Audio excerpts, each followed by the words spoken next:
We have the ideas but of three sorts of substances: 1. God. 2. Finite intelligences. 3. Bodies. First, God is without beginning, eternal, unalterable, and everywhere, and therefore concerning his identity there can be no doubt. Secondly, finite spirits having had each its determinate time and place of beginning to exist, the relation to that time and place will always determine to each of them its identity, as long as it exists. Thirdly, the same will hold of every particle of matter, to which no addition or subtraction of matter being made, it is the same. For, though these three sorts of substances, as we term them, do not exclude one another out of the same place, yet we cannot conceive but that they must necessarily each of them exclude any of the same kind out of the same place, or else the notions and names of identity and diversity would be in vain, and there could be no such distinctions of substances, or anything else one from another. For example, could two bodies be in the same place at the same time, then those two parcels of matter must be one and the same, take them great or little, nay, all bodies must be one and the same. For, by the same reason that two particles of matter may be in one place, all bodies may be in one place, which, when it can be supposed, takes away the distinction of identity in diversity of one and more, and renders it ridiculous. But it being a contradiction that two or more should be one, identity and diversity are relations and ways of comparing well-founded, and of use to the understanding. 3. Identity of modes and relations. All other things being but modes or relations ultimately terminated in substances, the identity and diversity of each particular existence of them too will be by the same way determined, only as to things whose existence is in succession. Such as are the actions of finite beings, v.g. motion and thought, both which consist in a continued train of succession. Concerning their diversity there can be no question, because each perishing the moment it begins, they cannot exist in different times, or in different places. As permanent beings can at different times exist in distant places. And therefore no motion or thought, considered as at different times, can be the same, each part thereof having a different beginning of existence. 4. Principium individuationis. From what has been said, it is easy to discover what is so much inquired after, the principium individuationis, and that, it is plain, is existence itself, which determines a being of any sort to a particular time and place, incommunicable to two beings of the same kind. This, though it seems easier to conceive in simple substances or modes, yet, when reflected on, is not more difficult in compound ones, if care be taken to what it is applied. V.g. let us suppose an atom, i.e. a continued body under one immutable superficies, existing in a determined time and place. It is evident, that, considered in any instant of its existence, it is in that instant the same with itself. For, being at that instant what it is, and nothing else, it is the same, and so must continue as long as its existence is continued. For so long it will be the same, and no other. In like manner, if two or more atoms be joined together into the same mass, every one of those atoms will be the same, by the foregoing rule, and whilst they exist united together, the mass, consisting of the same atoms, must be the same mass. Or the same body, let the parts be ever so differently jumbled. But if one of these atoms be taken away, or one new one added, it is no longer the same mass or the same body. In the state of living creatures, their identity depends not on a mass of the same particles, but on something else.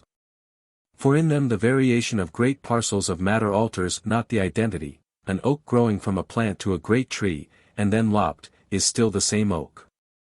And a colt grown up to a horse, sometimes fat, sometimes lean, is all the while the same horse, though, in both these cases, there may be a manifest change of the parts.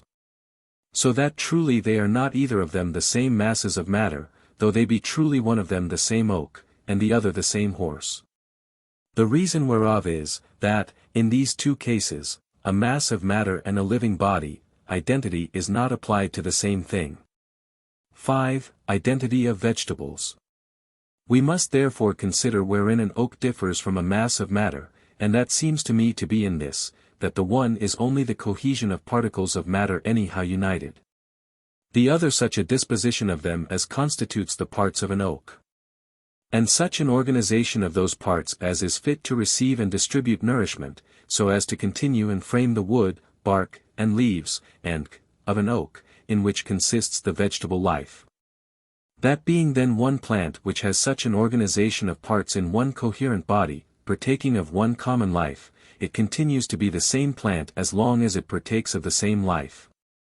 Though that life be communicated to new particles of matter vitally united to the living plant, in a like continued organization conformable to that sort of plants. For this organization, being at any one instant in any one collection of matter, is in that particular concrete distinguished from all other, and is that individual life, which existing constantly from that moment both forwards and backwards. In the same continuity of insensibly succeeding parts united to the living body of the plant, it has that identity which makes the same plant, and all the parts of it, parts of the same plant. During all the time that they exist united in that continued organization, which is fit to convey that common life to all the parts so united. 6. Identity of animals. The case is not so much different in brutes but that any one may hence see what makes an animal and continues it the same. Something we have like this in machines, and may serve to illustrate it. For example, what is a watch? It is plain it is nothing but a fit organization or construction of parts to a certain end, which, when a sufficient force is added to it, it is capable to attain. If we would suppose this machine one continued body, all whose organized parts were repaired, increased, or diminished by a constant addition or separation of insensible parts, with one common life, we should have something very much like the body of an animal. With this difference, that, in an animal the fitness of the organization, and the motion wherein life consists, begin together, the motion coming from within. But in machines the force coming sensibly from without, is often away when the organ is in order, and well fitted to receive it. 7. The identity of man. This also shows wherein the identity of the same man consists, viz. In nothing but a participation of the same continued life, by constantly fleeting particles of matter, in succession vitally united to the same organized body. He that shall place the identity of man in anything else, but, like that of other animals, in one fitly organized body, taken in any one instant, and from thence continued, under one organization of life. In several successively fleeting particles of matter united to it, will find it hard to make an embryo, one of years, mad and sober, the same man, by any supposition, that will not make it possible for Seth, Ismail, Socrates, Pilate, St. Austin, and Caesar Borgia, to be the same man. For if the identity of soul alone makes the same man, and there be nothing in the nature of matter why the same individual spirit may not be united to different bodies, it will be possible that those men, living in distant ages, and of different tempers, may have been the same man, which way of speaking must be from a very strange use of the word man, applied to an idea out of which body and shape are excluded. And that way of speaking would agree yet worse with the notions of those philosophers who allow of transmigration, and are of opinion that the souls of men may, for their miscarriages, be detruded into the bodies of beasts, as fit habitations, with organs suited to the satisfaction of their brutal inclinations. But yet I think nobody, could he be sure that the soul of Heliogabalus were in one of his hogs, would yet say that hog were a man or Heliogabalus. 8. Idea of identity suited to the idea it is applied to. It is not therefore unity of substance that comprehends all sorts of identity, or will determine it in every case. But to conceive and judge of it aright, we must consider what idea the word it is applied to stands for, it being one thing to be the same substance, another the same man, and a third the same person, if person, man, and substance are three names standing for three different ideas. For such as is the idea belonging to that name, such must be the identity. Which, if it had been a little more carefully attended to, would possibly have prevented a great deal of that confusion which often occurs about this matter, with no small seeming difficulties, especially concerning personal identity. Which therefore we shall in the next place a little consider. 9. Same man. An animal is a living organized body. And consequently the same animal, as we have observed, is the same continued life communicated to different particles of matter, as they happen successively to be united to that organized living body. And whatever is talked of other definitions, ingenious observation puts it past doubt, that the idea in our minds, of which the sound man in our mouths is the sign, is nothing else but of an animal of such a certain form. Since I think I may be confident, that, whoever should see a creature of his own shape or make, though it had no more reason all its life than a cat or a parrot, would call him still a man. Or whoever should hear a cat or a parrot discourse, reason, and philosophize, would call or think it nothing but a cat or a parrot, and say, the one was a dull irrational man, and the other a very intelligent rational parrot. 10. Same man. For I presume it is not the idea of a thinking or rational being alone that makes the idea of a man in most people's sense, but of a body, so and so shaped, joined to it. And if that be the idea of a man, the same successive body not shifted all at once, must, as well as the same immaterial spirit, go to the making of the same man. 11. Personal identity. This being premised, to find wherein personal identity consists, we must consider what person stands for.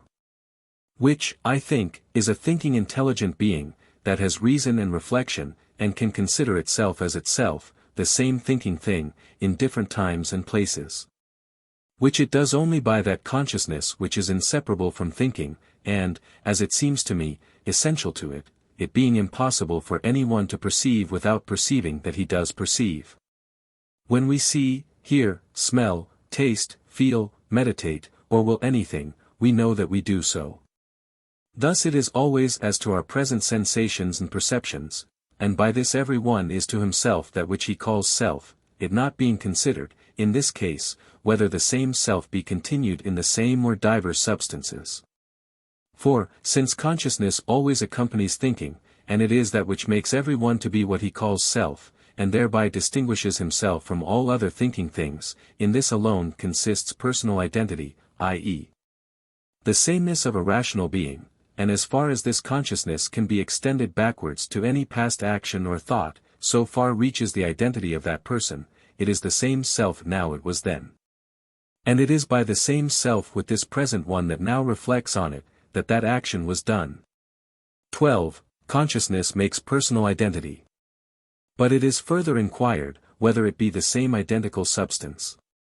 This few would think they had reason to doubt of, if these perceptions, with their consciousness, always remained present in the mind, whereby the same thinking thing would be always consciously present, and, as would be thought, evidently the same to itself.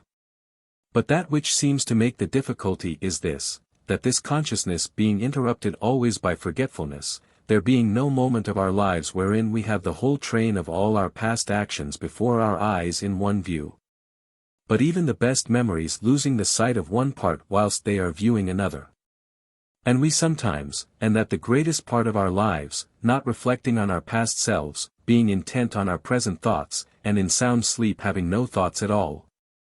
Or at least none with that consciousness which remarks our waking thoughts, I say, in all these cases, our consciousness being interrupted, and we losing the sight of our past selves, doubts are raised whether we are the same thinking thing, i.e., the same substance or no. Which, however reasonable or unreasonable, concerns not personal identity at all. The question being what makes the same person. And not whether it be the same identical substance, which always thinks in the same person, which, in this case, matters not at all, different substances, by the same consciousness, where they do partake in it, being united into one person. As well as different bodies by the same life are united into one animal, whose identity is preserved in that change of substances by the unity of one continued life. For, it being the same consciousness that makes a man be himself to himself, personal identity depends on that only, whether it be annexed solely to one individual substance, or can be continued in a succession of several substances. For as far as any intelligent being can repeat the idea of any past action with the same consciousness it had of it at first, and with the same consciousness it has of any present action, so far it is the same personal self. For it is by the consciousness it has of its present thoughts and actions, that it is self to itself now, and so will be the same self, as far as the same consciousness can extend to actions past or to come. And would be by distance of time, or change of substance, no more two persons, than a man be two men by wearing other clothes today than he did yesterday. With a long or a short sleep between, the same consciousness uniting those distant actions into the same person, whatever substances contributed to their production. 13. Personal identity in change of substance. That this is so, we have some kind of evidence in our very bodies, all whose particles, whilst vitally united to this same thinking conscious self, so that we feel when they are touched, and are affected by, and conscious of good or harm that happens to them, are a part of ourselves, i.e. of our thinking conscious self.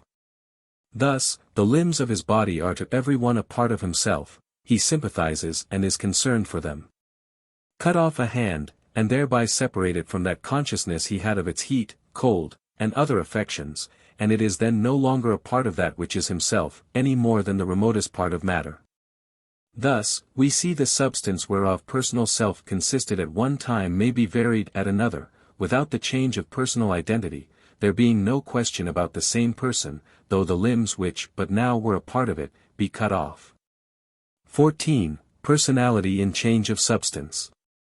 But the question is, whether if the same substance which thinks be changed, it can be the same person, or, remaining the same, it can be different persons.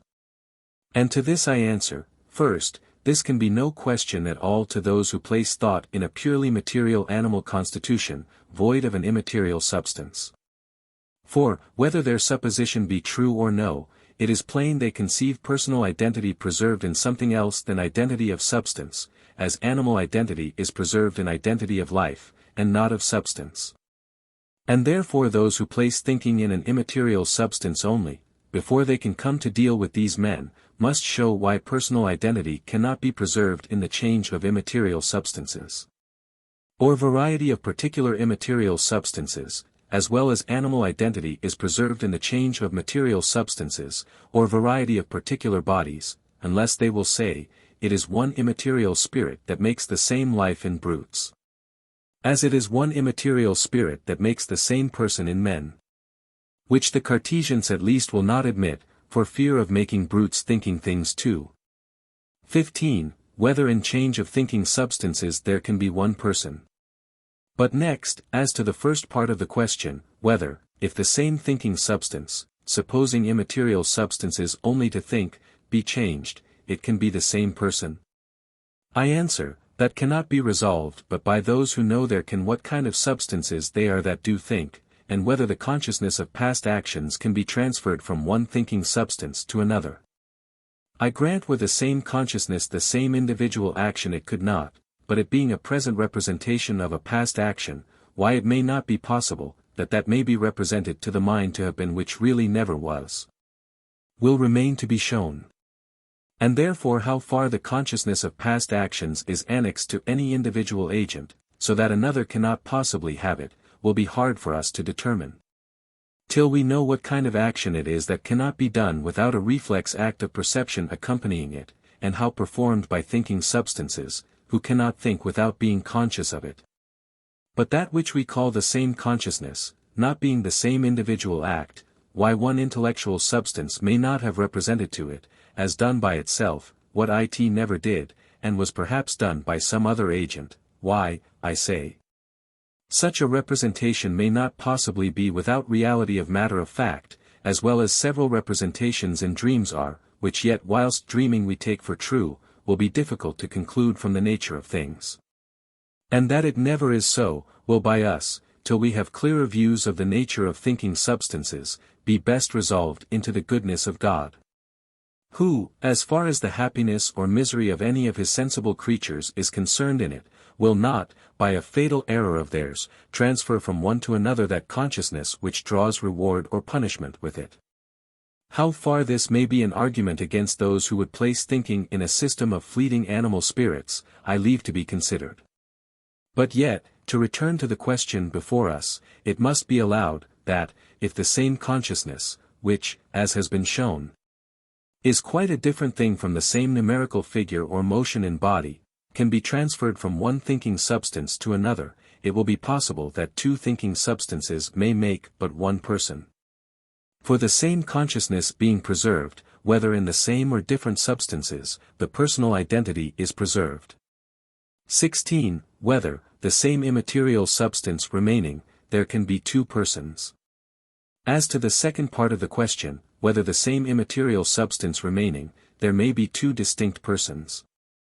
Which question seems to me to be built on this, whether the same immaterial being conscious of the action of its past duration, may be wholly stripped of all the consciousness of its past existence, and lose it beyond the power of ever retrieving it again, and so as it were beginning a new account from a new period, have a consciousness that cannot reach beyond this new state. All those who hold pre-existence are evidently of this mind, since they allow the soul to have no remaining consciousness of what it did in that pre-existent state, either wholly separate from body, or informing any other body. And if they should not, it is plain experience would be against them. So that personal identity, reaching no further than consciousness reaches, a pre-existent spirit not having continued so many ages in a state of silence, must needs make different persons. Suppose a Christian Platonist or a Pythagorean should, upon God's having ended all his works of creation the seventh day, think his soul hath existed ever since, and should imagine it has revolved in several human bodies. As I once met with one, who was persuaded his had been the soul of Socrates, how reasonably I will not dispute. This I know, that in the post he filled, which was no inconsiderable one, he passed for a very rational man, and the press has shown that he wanted not parts or learning winky face. Would any one say, that he, being not conscious of any of Socrates's actions or thoughts, could be the same person with Socrates? Let any one reflect upon himself, and conclude that he has in himself an immaterial spirit, which is that which thinks in him, and in the constant change of his body keeps him the same, and is that which he calls himself. Let him also suppose it to be the same soul that was in Nestor or Thersites, at the siege of Troy, for souls being, as far as we know anything of them, in their nature indifferent to any parcel of matter, the supposition has no apparent absurdity in it, which it may have been. As well as it is now the soul of any other man, but he now having no consciousness of any of the actions either of Nestor or Thersites, does or can he conceive himself the same person with either of them? Can he be concerned in either of their actions? Attribute them to himself, or think them his own more than the actions of any other men that ever existed? So that this consciousness, not reaching to any of the actions of either of those men, he is no more one self with either of them than of the soul of immaterial spirit that now informs him had been created, and began to exist, when it began to inform his present body. Though it were never so true, that the same spirit that informed Nestor's or Thersites' body were numerically the same that now informs his. For this would no more make him the same person with Nestor, than if some of the particles of smaller that were once a part of Nestor were now a part of this man the same immaterial substance, without the same consciousness. No more making the same person, by being united to any body, than the same particle of matter, without consciousness, united to any body, makes the same person. But let him once find himself conscious of any of the actions of Nestor, he then finds himself the same person with Nestor. 17. The body, as well as the soul, goes to the making of a man. And thus may we be able, without any difficulty, to conceive the same person at the resurrection, though in a body not exactly in make or parts the same which he had here, the same consciousness going along with the soul that inhabits it. But yet the soul alone, in the change of bodies, would scarce to any one but to him that makes the soul the man, be enough to make the same man. For should the soul of a prince, carrying with it the consciousness of the prince's past life, enter and inform the body of a cobbler, as soon as deserted by his own soul, every one sees he would be the same person with the prince, accountable only for the prince's actions, but who would say it was the same man? The body too goes to the making the man, and would, I guess, to everybody determine the man in this case, wherein the soul, with all its princely thoughts about it, would not make another man, but he would be the same cobbler to every one besides himself. I know that, in the ordinary way of speaking, the same person, and the same man, stand for one and the same thing. And indeed every one will always have a liberty to speak as he pleases, and to apply what articulate sounds to what ideas he thinks fit, and change them as often as he pleases. But yet, when we will inquire what makes the same spirit, man, or person, we must fix the ideas of spirit, man, or person in our minds. And having resolved with ourselves what we mean by them, it will not be hard to determine, in either of them, or the like, when it is the same, and when not. 18. Consciousness alone unites actions into the same person. But though the same immaterial substance or soul does not alone, wherever it be, and in whatsoever state, make the same man. Yet it is plain, consciousness, as far as ever it can be extended, should it be to ages past, unites existences and actions very remote in time into the same person. As well as it does the existences and actions of the immediately preceding moment, so that whatever has the consciousness of present and past actions, is the same person to whom they both belong. Had I the same consciousness that I saw the ark and Noah's flood, as that I saw an overflowing of the Thames last winter, or as that I write now, I could no more doubt that I who write this now, that saw the Thames overflowed last winter. And that viewed the flood at the general deluge, was the same self, place that self in what substance you please, than that I who write this am the same myself now whilst I write, whether I consist of all the same substance material or immaterial. Or no, that I was yesterday. For as to this point of being the same self, it matters not whether this present self be made up of the same or other substances, I being as much concerned, and as justly accountable for any action that was done 1,000 years since. Appropriated to me now by this self-consciousness, as I am for what I did the last moment. 19. Self depends on consciousness, not on substance. Self is that conscious thinking thing, whatever substance made up of, whether spiritual or material, simple or compounded, it matters not, which is sensible or conscious of pleasure and pain, capable of happiness or misery. And so is concerned for itself, as far as that consciousness extends. Thus every one finds that, whilst comprehended under that consciousness, the little finger is as much a part of himself as what is most so.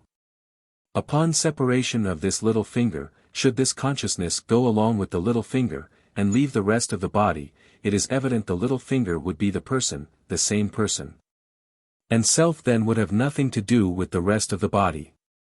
As in this case it is the consciousness that goes along with the substance, when one part is separate from another, which makes the same person, and constitutes this inseparable self, so it is in reference to substances remote in time. That with which the consciousness of this present thinking thing can join itself, makes the same person, and is one self with it, and with nothing else. And so attributes to itself, and owns all the actions of that thing, as its own, as far as that consciousness reaches, and no further, as everyone who reflects will perceive. 20. Persons, not substances, the objects of reward and punishment. In this personal identity is founded all the right and justice of reward and punishment. Happiness and misery being that for which every one is concerned for himself, and not mattering what becomes of any substance, not joined to, or affected with that consciousness. For, as it is evident in the instance I gave but now, if the consciousness went along with the little finger when it was cut off, that would be the same self which was concerned for the whole body yesterday, as making part of itself. Whose actions then it cannot but admit as its own now. Though, if the same body should still live, and immediately from the separation of the little finger have its own peculiar consciousness, whereof the little finger knew nothing, it would not at all be concerned for it, as a part of itself. Or could own any of its actions, or have any of them imputed to him. 21. Which shows wherein personal identity consists. This may show us wherein personal identity consists, not in the identity of substance, but, as I have said, in the identity of consciousness, wherein if Socrates and the present mayor of Queenborough agree, they are the same person. If the same Socrates waking and sleeping do not partake of the same consciousness, Socrates waking and sleeping is not the same person. And to punish Socrates waking for what sleeping Socrates thought, and waking Socrates was never conscious of, would be no more of right, than to punish one twin for what his brother twin did, whereof he knew nothing. Because their outsides were so like, that they could not be distinguished. For such twins have been seen. 22. Absolute oblivion separates what is thus forgotten from the person, but not from the man. But yet possibly it will still be objected, suppose I wholly lose the memory of some parts of my life, beyond a possibility of retrieving them, so that perhaps I shall never be conscious of them again. Yet am I not the same person that did those actions, had those thoughts that I once was conscious of, though I have now forgot them? To which I answer, that we must here take notice what the word I is applied to. Which, in this case, is the man only. And the same man being presumed to be the same person, I is easily here supposed to stand also for the same person. But if it be possible for the same man to have distinct incommunicable consciousness at different times, it is past doubt the same man would at different times make different persons. Which, we see, is the sense of mankind in the solemnest declaration of their opinions, human laws not punishing the mad man for the sober man's actions, nor the sober man for what the mad man did. Thereby making them two persons, which is somewhat explained by our way of speaking in English when we say such an one is not himself, or is beside himself. In which phrases it is insinuated, as if those who now, or at least first used them, thought that self was changed, the selfsame person was no longer in that man. 23. Difference between identity of man and of person. But yet it is hard to conceive that Socrates, the same individual man, should be two persons.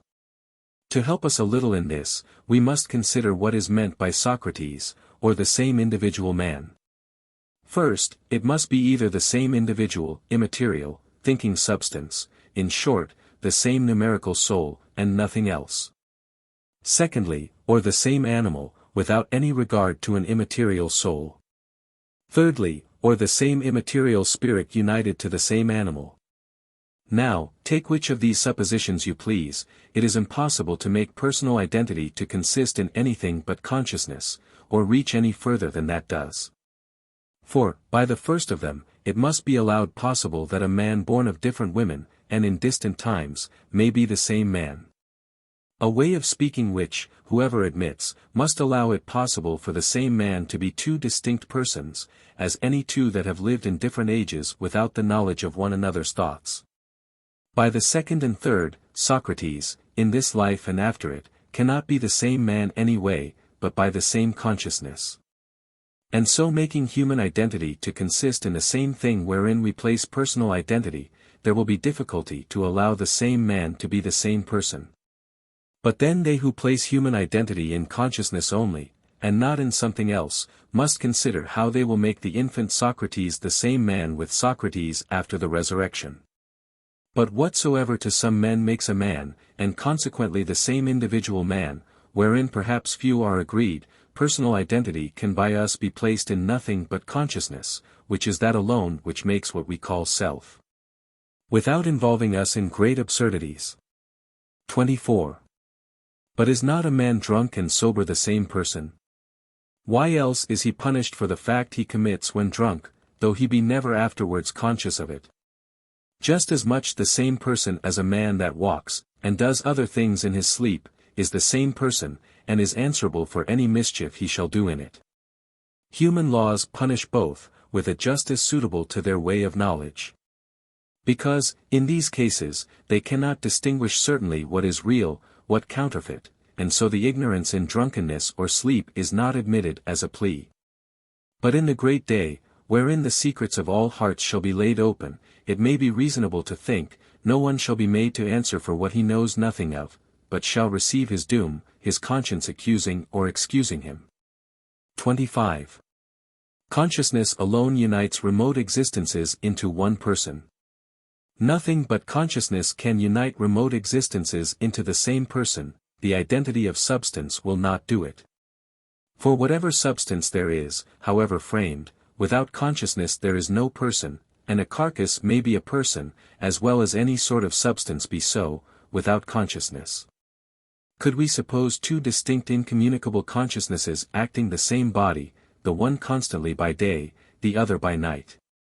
And, on the other side, the same consciousness, acting by intervals, two distinct bodies, I ask, in the first case, whether the day and the night, man would not be two as distinct persons as Socrates and Plato? And whether, in the second case, there would not be one person in two distinct bodies, as much as one man is the same in two distinct clothings? Nor is it at all material to say, that this same, and this distinct consciousness, in the cases above mentioned, is owing to the same and distinct immaterial substances, bringing it with them to those bodies. Which, whether true or no, alters not the case, since it is evident the personal identity would equally be determined by the consciousness, whether that consciousness were annexed to some individual immaterial substance or no. For, granting that the thinking substance in man must be necessarily supposed immaterial, it is evident that immaterial thinking thing may sometimes part with its past consciousness, and be restored to it again, as appears in the forgetfulness men often have of their past actions. And the mind many times recovers the memory of a past consciousness, which it had lost for 20 years together. Make these intervals of memory and forgetfulness to take their turns regularly by day and night, and you have two persons with the same immaterial spirit, as much as in the former instance two persons with the same body. So that self is not determined by identity or diversity of substance, which it cannot be sure of, but only by identity of consciousness. 26. Not the substance with which the consciousness may be united. Indeed it may conceive the substance whereof it is now made up to have existed formerly, united in the same conscious being, but, consciousness removed, that substance is no more itself, or makes no more a part of it, than any other substance. As is evident in the instance we have already given of a limb cut off, of whose heat, or cold, or other affections, having no longer any consciousness, it is no more of a man's self than any other matter of the universe. In like manner it will be in reference to any immaterial substance, which is void of that consciousness whereby I am myself to myself, so that I cannot upon recollection join with that present consciousness whereby I am now myself, it is, in that part of its existence, no more myself than any other immaterial being. For, whatsoever any substance has thought or done, which I cannot recollect, and by my consciousness make my own thought and action, it will no more belong to me, whether a part of me thought or did it, than if it had been thought or done by any other immaterial being anywhere existing. 27. Consciousness unites substances, material or spiritual, with the same personality. I agree, the more probable opinion is, that this consciousness is annexed to, and the affection of, one individual immaterial substance. But let men, according to their diverse hypotheses, resolve of that as they please. This every intelligent being, sensible of happiness or misery, must grant, that there is something that is himself, that he is concerned for, and would have happy. That this self has existed in a continued duration more than one instant, and therefore it is possible may exist, as it has done, months and years to come, without any certain bounds to be set to its duration. And may be the same self, by the same consciousness continued on for the future. And thus, by this consciousness he finds himself to be the same self which did such and such an action some years since, by which he comes to be happy or miserable now. In all which account of self, the same numerical substance is not considered a making the same self, but the same continued consciousness, in which several substances may have been united, and again separated from it, which, whilst they continued in a vital union with that wherein this consciousness then resided, made a part of that same self. Thus any part of our bodies, vitally united to that which is conscious in us, makes a part of ourselves, but upon separation from the vital union by which that consciousness is communicated, that which a moment since was part of ourselves, is now no more so than a part of another man's self is a part of me, and it is not impossible but in a little time may become a real part of another person. And so we have the same numerical substance become a part of two different persons, and the same person preserved under the change of various substances. Could we suppose any spirit wholly stripped of all its memory of consciousness of past actions, as we find our minds always are of a great part of ours, and sometimes of them all? The union or separation of such a spiritual substance would make no variation of personal identity, any more than that of any particle of matter does. Any substance vitally united to the present thinking being is a part of that very same self which now is. Anything united to it by a consciousness of former actions, makes also a part of the same self, which is the same both then and now. 28. Person, a forensic term. Person, as I take it, is the name for this self. Wherever a man finds what he calls himself, there, I think, another may say is the same person. It is a forensic term, appropriating actions, and their merit. And so belongs only to intelligent agents, capable of a law, and happiness, and misery. This personality extends itself beyond present existence to what is past, only by consciousness, whereby it becomes concerned and accountable. Owns and imputes to itself past actions, just upon the same ground and for the same reason as it does the present. All which is founded in a concern for happiness, the unavoidable concomitant of consciousness. That which is conscious of pleasure and pain, desiring that that self that is conscious should be happy. And therefore whatever past actions it cannot reconcile or appropriate to that present self by consciousness, it can be no more concerned in than if they had never been done, and to receive pleasure or pain, i.e. reward or punishment, on the account of any such action, is all one as to be made happy or miserable in its first being, without any demerit at all. For, supposing a man punished now for what he had done in another life, whereof he could be made to have no consciousness at all, what difference is there between that punishment and being created miserable? And therefore, conformable to this, the Apostle tells us, that, at the great day, when every one shall receive according to his doings, the secrets of all hearts shall be laid open. The sentence shall be justified by the consciousness all persons shall have, that they themselves, in what bodies soever they appear, or what substances soever that consciousness adheres to, are the same that committed those actions, and deserve that punishment for them. 29. Suppositions that look strange are pardonable in our ignorance. I am apt enough to think I have, in treating of this subject, made some suppositions that will look strange to some readers, and possibly they are so in themselves. But yet, I think they are such as are pardonable. In this ignorance we are in of the nature of that thinking thing that is in us, and which we look on as ourselves. Did we know what it was?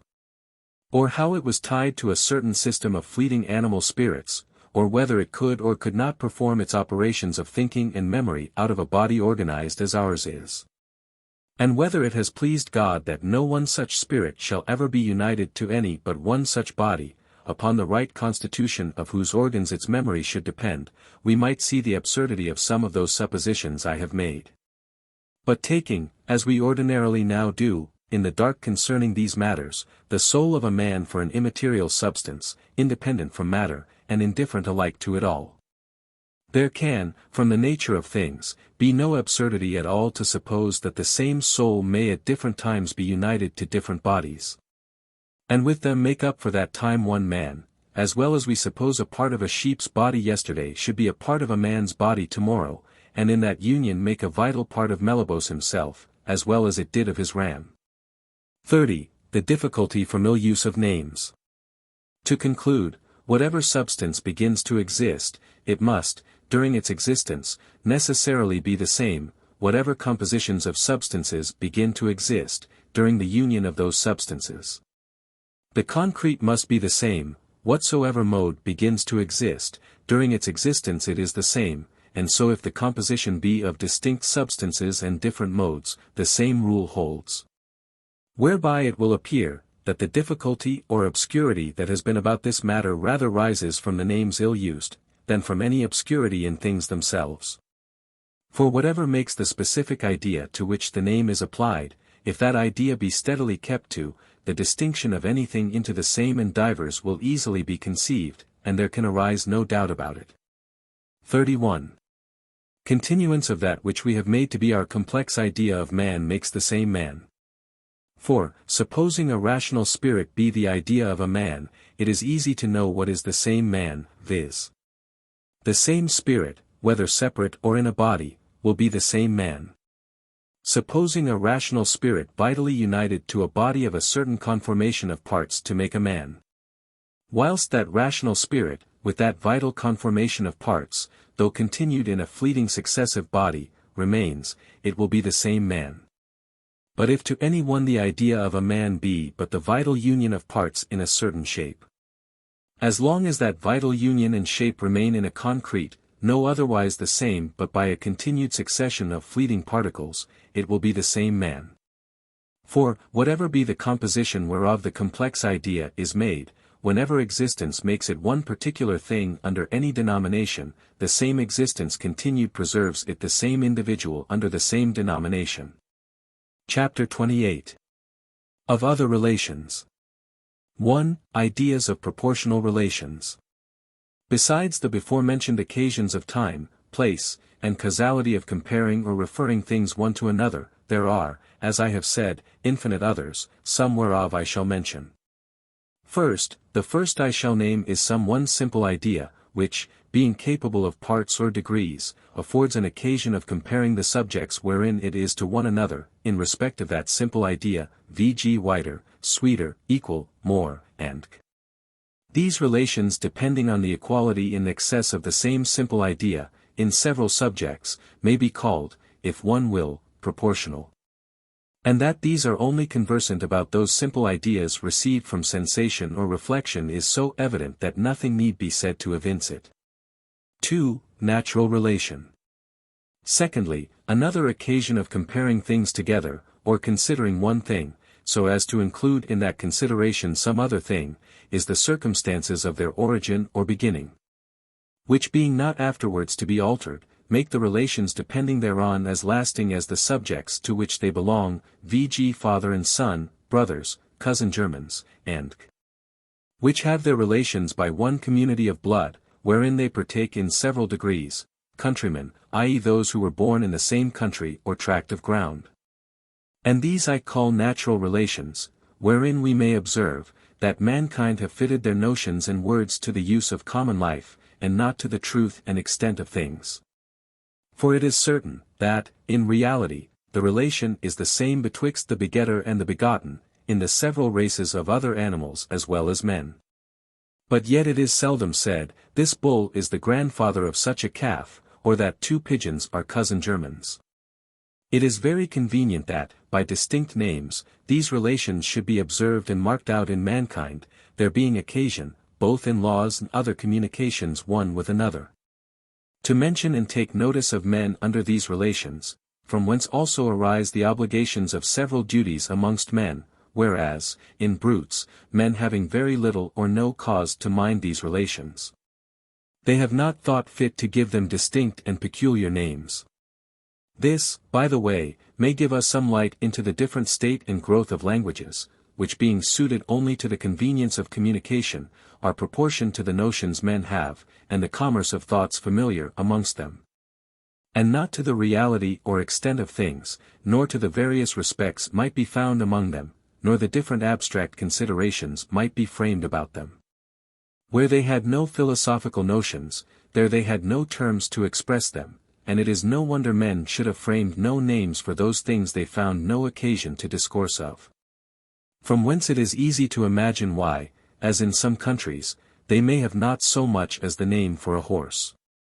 And in others, where they are more careful of the pedigrees of their horses, than of their own, that there they may have not only names for particular horses, but also of their several relations of kindred one to another.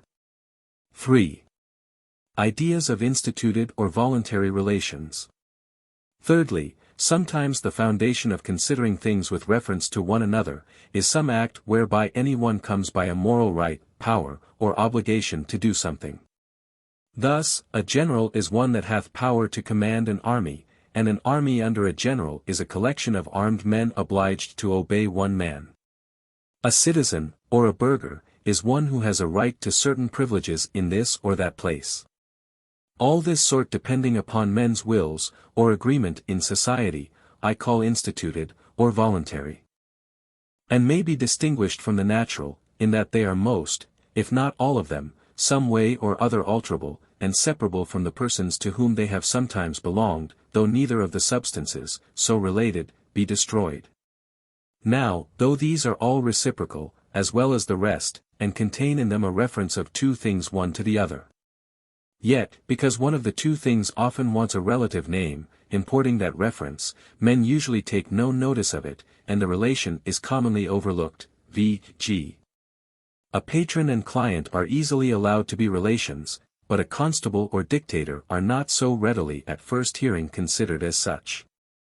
Because there is no peculiar name for those who are under the command of a dictator or constable, expressing a relation to either of them.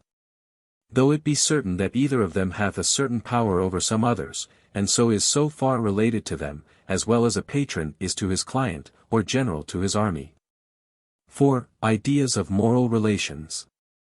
Fourthly, there is another sort of relation, which is the conformity or disagreement men's voluntary actions have to a rule to which they are referred, and by which they are judged of. Which, I think, may be called moral relation, as being that which denominates our moral actions, and deserves well to be examined. There being no part of knowledge wherein we should be more careful to get determined ideas, and avoid, as much as may be, obscurity and confusion. Human actions, when with their various ends, objects, manners, and circumstances, they are framed into distinct complex ideas, are, as has been shown, so many mixed modes, a great part whereof have names annexed to them. Thus, supposing gratitude to be a readiness to acknowledge and return kindness received, polygamy to be the having more wives than one at once, when we frame these notions thus in our minds, we have there so many determined ideas of mixed modes. But this is not all that concerns our actions. It is not enough to have determined ideas of them, and to know what names belong to such and such combinations of ideas. We have a further and greater concernment, and that is, to know whether such actions, so made up, are morally good or bad. 5. Moral good and evil. Good and evil, as hath been shown, b. 2. Chapter 20. Section 2, and Chapter 21. Section 43, are nothing but pleasure or pain, or that which occasions or procures pleasure or pain to us. Moral good and evil, then, is only the conformity or disagreement of our voluntary actions to some law, whereby good or evil is drawn on us, from the will and power of the lawmaker. Which good and evil, pleasure or pain, attending our observance or breach of the law by the decree of the lawmaker, is that we call reward and punishment. 6. Moral rules. Of these moral rules or laws, to which men generally refer, and by which they judge of the rectitude or gravity of their actions, there seem to me to be three sorts, with their three different enforcements or rewards and punishments. For, since it would be utterly in vain to suppose a rule set to the free actions of men, without annexing to it some enforcement of good and evil to determine his will, we must, wherever we suppose a law, suppose also some reward or punishment annexed to that law. It would be in vain for one intelligent being to set a rule to the actions of another, if he had it not in his power to reward the compliance with, and punish deviation from his rule, by some good and evil. That is not the natural product and consequence of the action itself. For that, being a natural convenience or inconvenience, would operate of itself, without a law. This, if I mistake not, is the true nature of all law, properly so called. 7. Laws.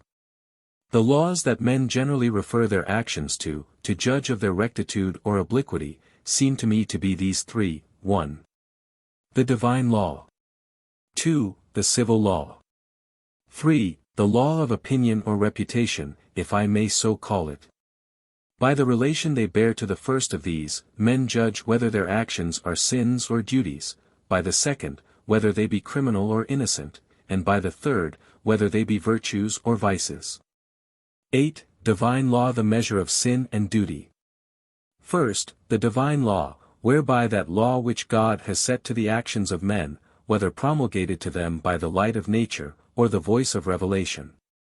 That God has given a rule whereby men should govern themselves, I think there is nobody so brutish as to deny. He has a right to do it. We are his creatures, he has goodness and wisdom to direct our actions to that which is best, and he has power to enforce it by rewards and punishments of infinite weight and duration in another life, for nobody can take us out of his hands. This is the only true touchstone of moral rectitude, and, by comparing them to this law, it is that men judge of the most considerable moral good or evil of their actions. That is, whether, as duties or sins, they are like to procure them happiness or misery from the hands of the Almighty. 9. Civil law, the measure of crimes and innocence. Secondly, the civil law, the rule set by the commonwealth to the actions of those who belong to it, is another rule to which men refer their actions, to judge whether they be criminal or no. This law nobody overlooks, the rewards and punishments that enforce it being ready at hand, and suitable to the power that makes it, which is the force of the commonwealth, engaged to protect the lives, liberties, and possessions of those who live according to its laws, and has power to take away life, liberty, or goods, from him who disobeys. Which is the punishment of offenses committed against his law. 10. Philosophical law, the measure of virtue and vice. Thirdly, the law of opinion or reputation. Virtue and vice are names pretended and supposed everywhere to stand for actions in their own nature right and wrong, and as far as they really are so applied, they so far are coincident with the divine law above mentioned. But yet, whatever is pretended, this is visible, that these names, virtue and vice, in the particular instances of their application, through the several nations and societies of men in the world, are constantly attributed only to such actions as in each country and society are in reputation or discredit. Nor is it to be thought strange, that men everywhere should give the name of virtue to those actions, which amongst them are judged praiseworthy, and call that vice, which they account blamable, since otherwise they would condemn themselves, if they should think anything right, to which they allowed not commendation, anything wrong, which they let pass without blame. Thus the measure of what is everywhere called and esteemed virtue and vice is this approbation or dislike, praise or blame, which, by a secret and tacit consent, establishes itself in the several societies, tribes, and clubs of men in the world, whereby several actions come to find credit or disgrace amongst them, according to the judgment, maxims, or fashion of that place. For, though men uniting into politic societies, have resigned up to the public the disposing of all their force, so that they cannot employ it against any fellow citizens any further than the law of the country directs, yet they retain still the power of thinking well or ill, approving or disapproving of the actions of those whom they live amongst, and converse with, and by this approbation and dislike they establish amongst themselves what they will call virtue and vice. 11. The measure that man commonly apply to determine what they call virtue and vice. That this is the common measure of virtue and vice, will appear to any one who considers, that, though that passes for vice in one country which is counted a virtue, or at least not vice, in another, yet everywhere virtue and praise, vice and blame, go together. Virtue is everywhere, that which is thought praiseworthy, and nothing else but that which has the allowance of public esteem is called virtue. Virtue and praise are so united, that they are called often by the same name.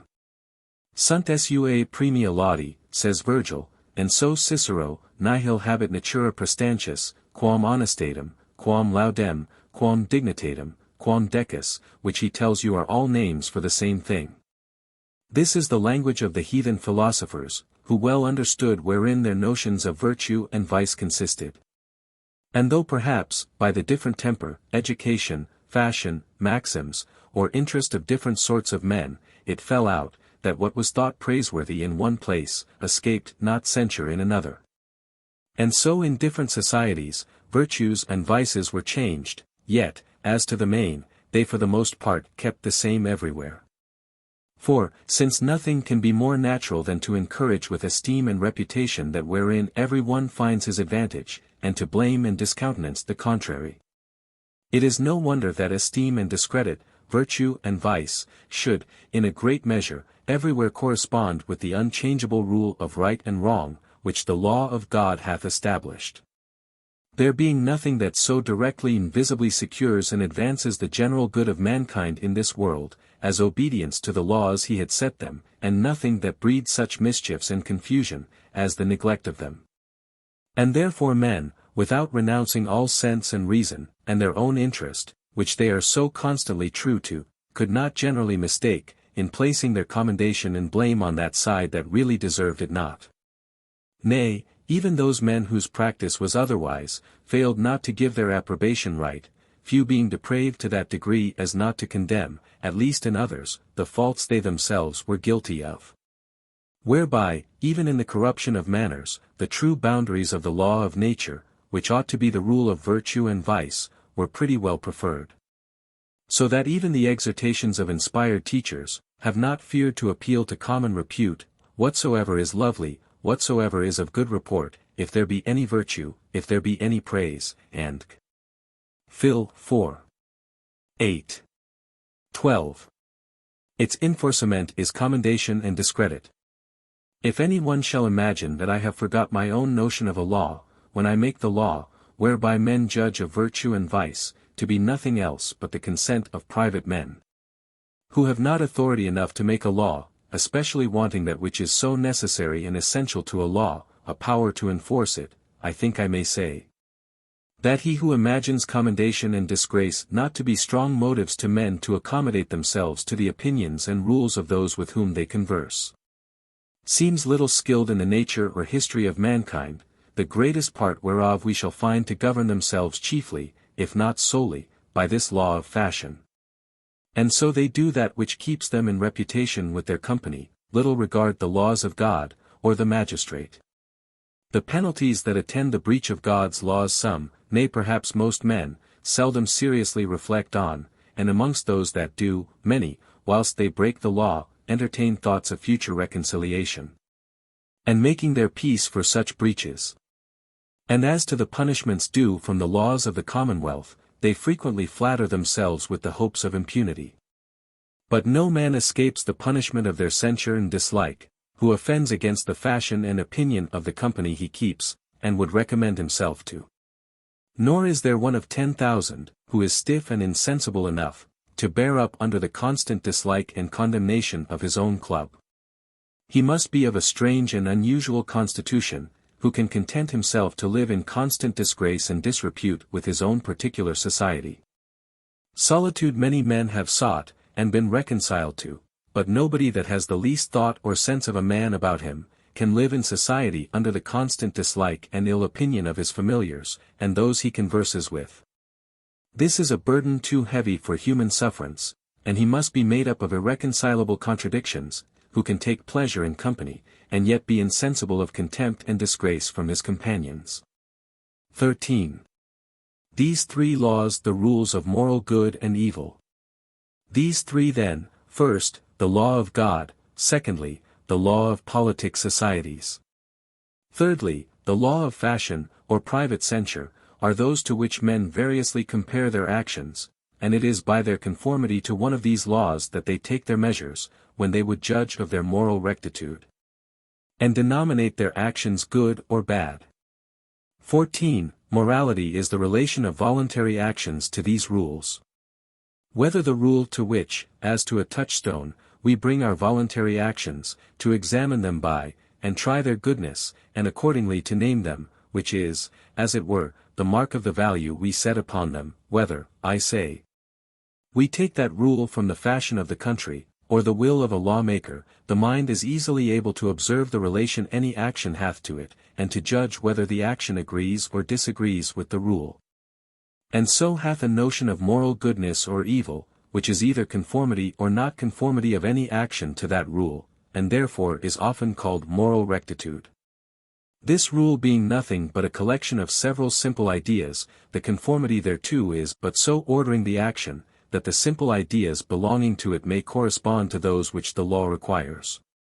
And thus we see how moral beings and notions are founded on, and terminated in, these simple ideas we have received from sensation or reflection. For example, let us consider the complex idea we signify by the word murder, and when we have taken it asunder, and examined all the particulars, we shall find them to amount to a collection of simple ideas derived from reflection or sensation, viz. First, from reflection on the operations of our own minds, we have the ideas of willing, considering, purposing beforehand, malice, or wishing ill to another, and also of life, or perception, and self-motion. Secondly, from sensation we have the collection of those simple sensible ideas which are to be found in a man, and of some action, whereby we put an end to perception and motion in the man, all which simple ideas are comprehended in the word murder. This collection of simple ideas, being found by me to agree or disagree with the esteem of the country I have been bred in, and to be held by most men their worthy praise or blame. I call the action virtuous or vicious. If I have the will of a supreme invisible lawgiver for my rule, then, as I suppose the action commanded or forbidden by God, I call it good or evil, sin or duty, and if I compare it to the civil law, the rule made by the legislative power of the country, I call it lawful or unlawful, a crime or no crime. So that whensoever we take the rule of moral actions, or by what standard soever we frame in our minds the ideas of virtues or vices, they consist only, and are made up of collections of simple ideas, which we originally received from sense or reflection, and their rectitude or obliquity consists in the agreement or disagreement with those patterns prescribed by some law. 15. Moral actions may be regarded either absolutely, or as ideas of relation. To conceive rightly of moral actions, we must take notice of them under this twofold consideration. First, as they are in themselves, each made up of such a collection of simple ideas.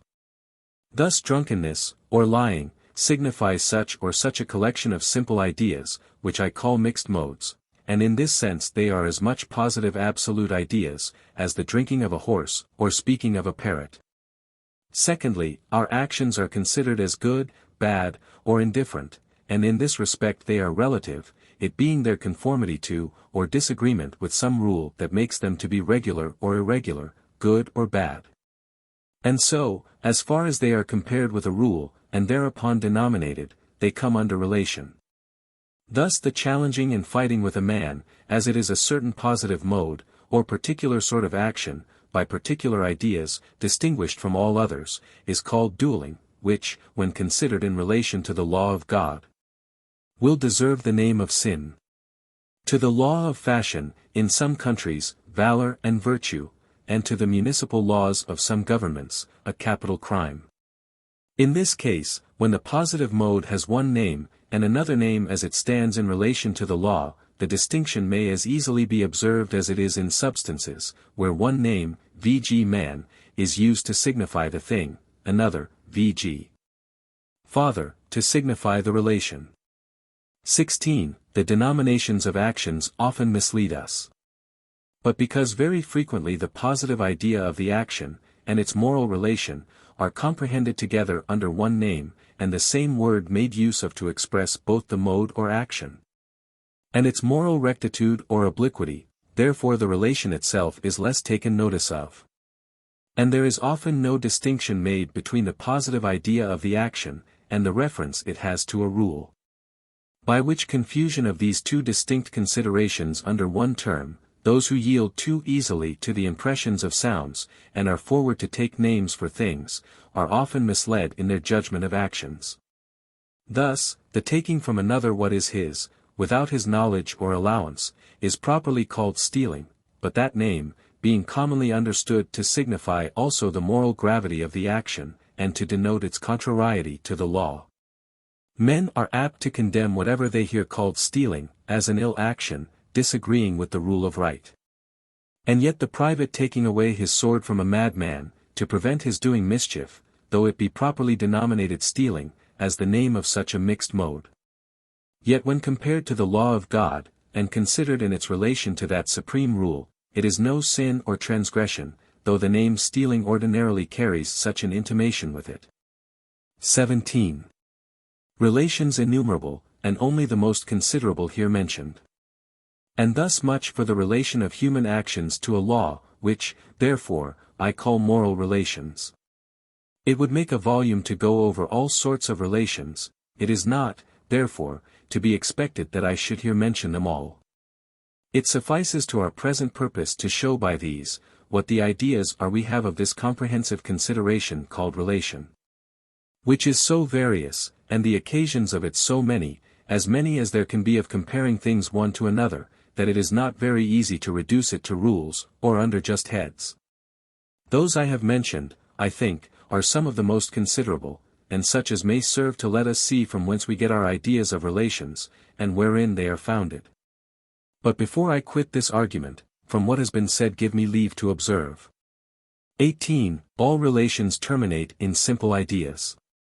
First, that it is evident, that all relation terminates in, and is ultimately founded on, those simple ideas we have got from sensation or reflection, so that all we have in our thoughts ourselves, if we think of anything, or have any meaning, or would signify to others, when we use words standing for relations, is nothing but some simple ideas, or collections of simple ideas, compared one with another. This is so manifest in that sort called proportional, that nothing can be more. For when a man says, honey is sweeter than wax, it is plain that his thoughts in this relation terminate in this simple idea, sweetness.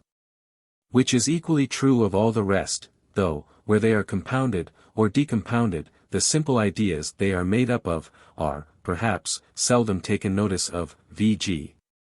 When the word father is mentioned, first, there is meant that particular species, or collective idea, signified by the word man, secondly, those sensible simple ideas, signified by the word generation. And, thirdly, the effects of it, and all the simple ideas signified by the word child. So the word friend, being taken for a man who loves and is ready to do good to another, has all these following ideas to the making of it up: first, all the simple ideas, comprehended in the word man, or intelligent being. Secondly, the idea of love, thirdly, the idea of readiness or disposition, fourthly, the idea of action, which is any kind of thought or motion. Fifthly, the idea of good, which signifies anything that may advance his happiness, and terminates at last, if examined, in particular simple ideas, of which the word good in general signifies any one. But, if removed from all simple ideas quite, it signifies nothing at all. And thus also all moral words terminate at last, though perhaps more remotely, in a collection of simple ideas, the immediate signification of relative words being very often other supposed known relations, which, if traced one to another, still end in simple ideas. 19. We have ordinarily as clear a notion of the relation, as of the simple ideas in things on which it is founded. Secondly, that in relations, we have for the most part, if not always, as clear a notion of the relation as we have of those simple ideas wherein it is founded, agreement or disagreement, whereon relation depends. Being things whereof we have commonly as clear ideas as of any other whatsoever. It being but the distinguishing simple ideas, or their degrees one from another, without which we could have no distinct knowledge at all. For, if I have a clear idea of sweetness, light, or extension, I have, too, of equal, or more, or less, of each of these, if I know what it is for one man to be born of a woman, viz. Sempronia, I know what it is for another man to be born of the same woman Sempronia, and so have as clear a notion of brothers as of births, and perhaps clearer. For if I believe that Sempronia digged Titus out of the parsley bed, as they used to tell children, and thereby became his mother, and that afterwards, in the same manner, she digged Caius out of the parsley bed, I had as clear a notion of the relation of brothers between them, as if I had all the skill of a midwife, the notion that the same woman contributed, as mother, equally to their births, though I were ignorant or mistaken in the manner of it, being that on which I grounded the relation. And that they agreed in the circumstance of birth, let it be what it will. The comparing them then in their descent from the same person, without knowing the particular circumstances of that descent, is enough to found my notion of their having, or not having, the relation of brothers. But though the ideas of particular relations are capable of being as clear and distinct in the minds of those who will duly consider them as those of mixed modes, and more determinate than those of substances, yet the names belonging to relation are often of as doubtful and uncertain signification as those of substances or mixed modes, and much more than those of simple ideas. Because relative words, being the marks of this comparison, which is made only by men's thoughts, and is an idea only in men's minds, men frequently apply them to different comparisons of things, according to their own imaginations, which do not always correspond with those of others using the same name. 20. The notion of relation is the same, whether the rule any action is compared to be true or false. Thirdly, that in these I call moral relations, I have a true notion of relation, by comparing the action with the rule, whether the rule be true or false. For if I measure anything by a yard, I know whether the thing I measure be longer or shorter than that supposed yard, though perhaps the yard I measure by be not exactly the standard, which indeed is another inquiry. For though the rule be erroneous, and I mistaken in it, yet the agreement or disagreement observable in that which I compare with, makes me perceive the relation. Though, measuring by a wrong rule, I shall thereby be brought to judge amiss of its moral rectitude. Because I have tried it by that which is not the true rule, yet I am not mistaken in the relation which that action bears to that rule I compare it to, which is agreement or disagreement. Chapter 29. Of clear and obscure, distinct and confused ideas. 1. Ideas, some clear and distinct, others obscure and confused. Having shown the original of our ideas, and taken a view of their several sorts. Considered the difference between the simple and the complex. And observed how the complex ones are divided into those of modes, substances, and relations, all which, I think, is necessary to be done by any one who would acquaint himself thoroughly with the progress of the mind. In its apprehension and knowledge of things, it will, perhaps, be thought I have dwelt long enough upon the examination of ideas. I must, nevertheless, crave leave to offer some few other considerations concerning them. The first is, that some are clear and others obscure, some distinct and others confused. 2. Clear and obscure explained by sight. The perception of the mind being most aptly explained by words relating to the sight, we shall best understand what is meant by clear and obscure in our ideas, by reflecting on what we call clear and obscure in the objects of sight. Light being that which discovers to us visible objects, we give the name of obscure to that which is not placed in a light sufficient to discover minutely to us the figure and colors which are observable in it, and which, in a better light, would be discernible. In like manner, our simple ideas are clear, when they are such as the objects themselves from whence they were taken did or might, in a well-ordered sensation or perception, present them. Whilst the memory retains them thus, and can produce them to the mind whenever it has occasion to consider them, they are clear ideas. So far as they either want anything of the original exactness, or have lost any of their first freshness, and are, as it were, faded or tarnished by time, so far are they obscure.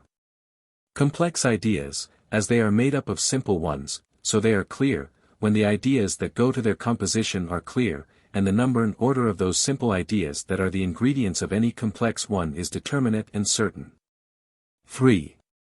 Causes of obscurity. The causes of obscurity, in simple ideas, seem to be either dull organs, or very slight and transient impressions made by the objects, or else a weakness in the memory, not able to retain them as received. For to return again to visible objects, to help us to apprehend this matter. If the organs, or faculties of perception, like wax over-hardened with cold, will not receive the impression of the seal, from the usual impulse wont to imprint it. Or, like wax of a temper too soft, will not hold it well, when well imprinted. Or else supposing the wax of a temper fit, but the seal not applied with a sufficient force to make a clear impression, in any of these cases, the print left by the seal will be obscure. This, I suppose, needs no application to make it plainer. 4. Distinct and confused, what? As a clear idea is that whereof the mind has such a full and evident perception, as it does receive from an outward object operating duly on a well-disposed organ, so a distinct idea is that wherein the mind perceives a difference from all other. And a confused idea is such an one as is not sufficiently distinguishable from another, from which it ought to be different. 5. Objection. If no idea be confused, but such as is not sufficiently distinguishable from another from which it should be different, it will be hard, may any one say, to find anywhere a confused idea. For, let any idea be as it will, it can be no other but such as the mind perceives it to be, and that very perception sufficiently distinguishes it from all other ideas, which cannot be other, i.e. different, without being perceived to be so. No idea, therefore, can be undistinguishable from another from which it ought to be different, unless you would have it different from itself, for from all other it is evidently different. 6. Confusion of ideas is in reference to their names. To remove this difficulty, and to help us to conceive aright what it is that makes the confusion ideas are at any time chargeable with, we must consider, that things ranked under distinct names are supposed different enough to be distinguished. That so each sort by its peculiar name may be marked, and discoursed of apart upon any occasion, and there is nothing more evident, than that the greatest part of different names are supposed to stand for different things. Now every idea a man has, being visibly what it is, and distinct from all other ideas but itself, that which makes it confused, is, when it is such that it may as well be called by another name as that which it is expressed by. The difference which keeps the things, to be ranked under those two different names, distinct, and makes some of them belong rather to the one and some of them to the other of those names, being left out. And so the distinction, which was intended to be kept up by those different names, is quite lost. 7. Defaults which make this confusion. The defaults which usually occasion this confusion, I think, are chiefly these following. First, complex ideas made up of too few simple ones. First, when any complex idea, for it is complex ideas that are most liable to confusion, is made up of too small a number of simple ideas, and such only as are common to other things, whereby the differences that make it deserve a different name are left out. Thus, he that has an idea made up of barely the simple ones of a beast with spots, has but a confused idea of a leopard, it not being thereby sufficiently distinguished from a lynx, and several other sorts of beasts that are spotted. So that such an idea, though it hath the peculiar name leopard, is not distinguishable from those designed by the names lynx or panther, and may as well come under the name lynx as leopard. How much the custom of defining of words by general terms contributes to make the ideas we would express by them confused and undetermined, I leave others to consider. This is evident, that confused ideas are such as render the use of words uncertain, and take away the benefit of distinct names. When the ideas, for which we use different terms, have not a difference answerable to their distinct names, and so cannot be distinguished by them, there it is that they are truly confused. 8. Secondly, or their simple ones jumbled disorderly together. Secondly, another fault which makes our ideas confused is, when, though the particulars that make up any idea are in number enough, yet they are so jumbled together, that it is not easily discernible whether it more belongs to the name that is given it than to any other. There is nothing proper to make us conceive this confusion than a sort of pictures, usually shown as surprising pieces of art, wherein the colors, as they are laid by the pencil on the table itself, mark out very odd and unusual figures, and have no discernible order in their position. This draught, thus made up of parts wherein no symmetry nor order appears, is in itself no more a confused thing, than the picture of a cloudy sky, wherein, though there be as little order of colors or figures to be found, yet nobody thinks it a confused picture. What is it, then, that makes it be thought confused, since the want of symmetry does not? As it is plain it does not, for another draught made barely in imitation of this could not be called confused. I answer, that which makes it be thought confused is, the applying it to some name to which it does no more discernibly belong than to some other, v.g. when it is said to be the picture of a man, or Caesar, then any one with reason counts it confused. Because it is not discernible in that state to belong more to the name man, or Caesar, than to the name baboon, or Pompey, which are supposed to stand for different ideas from those signified by man, or Caesar. But when a cylindrical mirror, placed right, had reduced those irregular lines on the table into their due order and proportion, then the confusion ceases, and the eye presently sees that it is a man, or Caesar, i.e. that it belongs to those names, and that it is sufficiently distinguishable from a baboon, or Pompey, i.e. from the ideas signified by those names. Just thus it is with our ideas, which are as it were the pictures of things. No one of these mental draughts, however the parts are put together, can be called confused, for they are plainly discernible as they are, till it be ranked under some ordinary name to which it cannot be discerned to belong, any more than it does to some other name of an allowed different signification. 9. Thirdly, or their simple ones mutable and undetermined.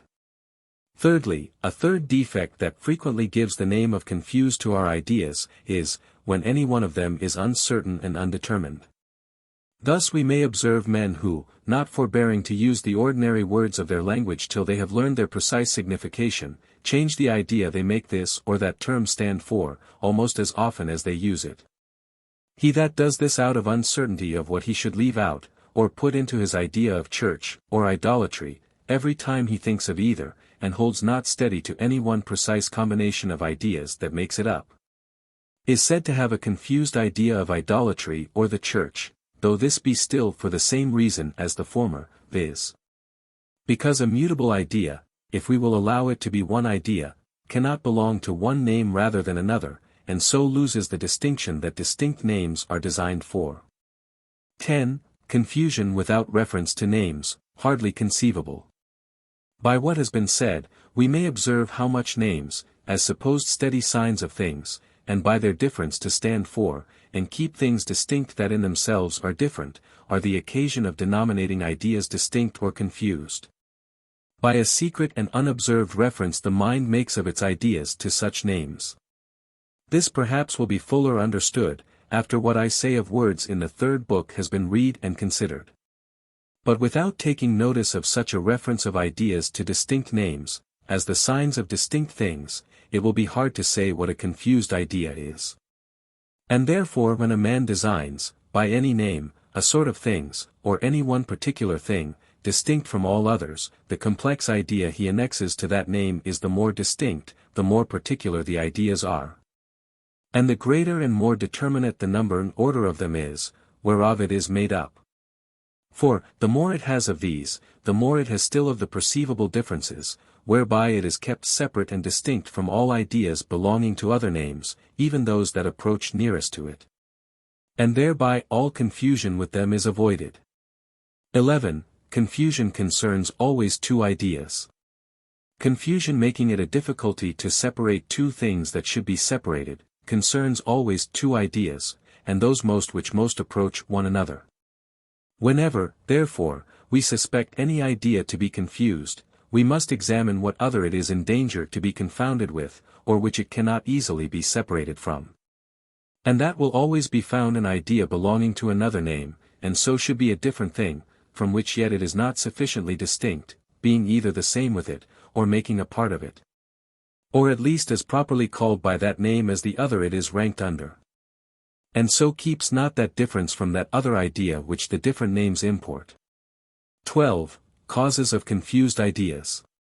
This, I think, is the confusion proper to ideas, which still carries with it a secret reference to names. At least, if there be any other confusion of ideas, this is that which most of all disorders men's thoughts and discourses, ideas, as ranked under names, being those that for the most part men reason of within themselves. And always those which they commune about with others. And therefore where there are supposed two different ideas, marked by two different names, which are not as distinguishable as the sounds that stand for them, there never fails to be confusion. And where any ideas are distinct as the ideas of those two sounds they are marked by, there can be between them no confusion.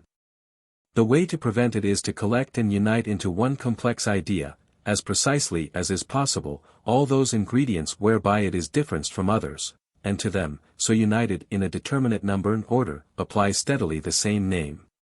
But this neither accommodating men's ease or vanity, nor serving any design but that of naked truth, which is not always the thing aimed at, such exactness is rather to be wished than hoped for.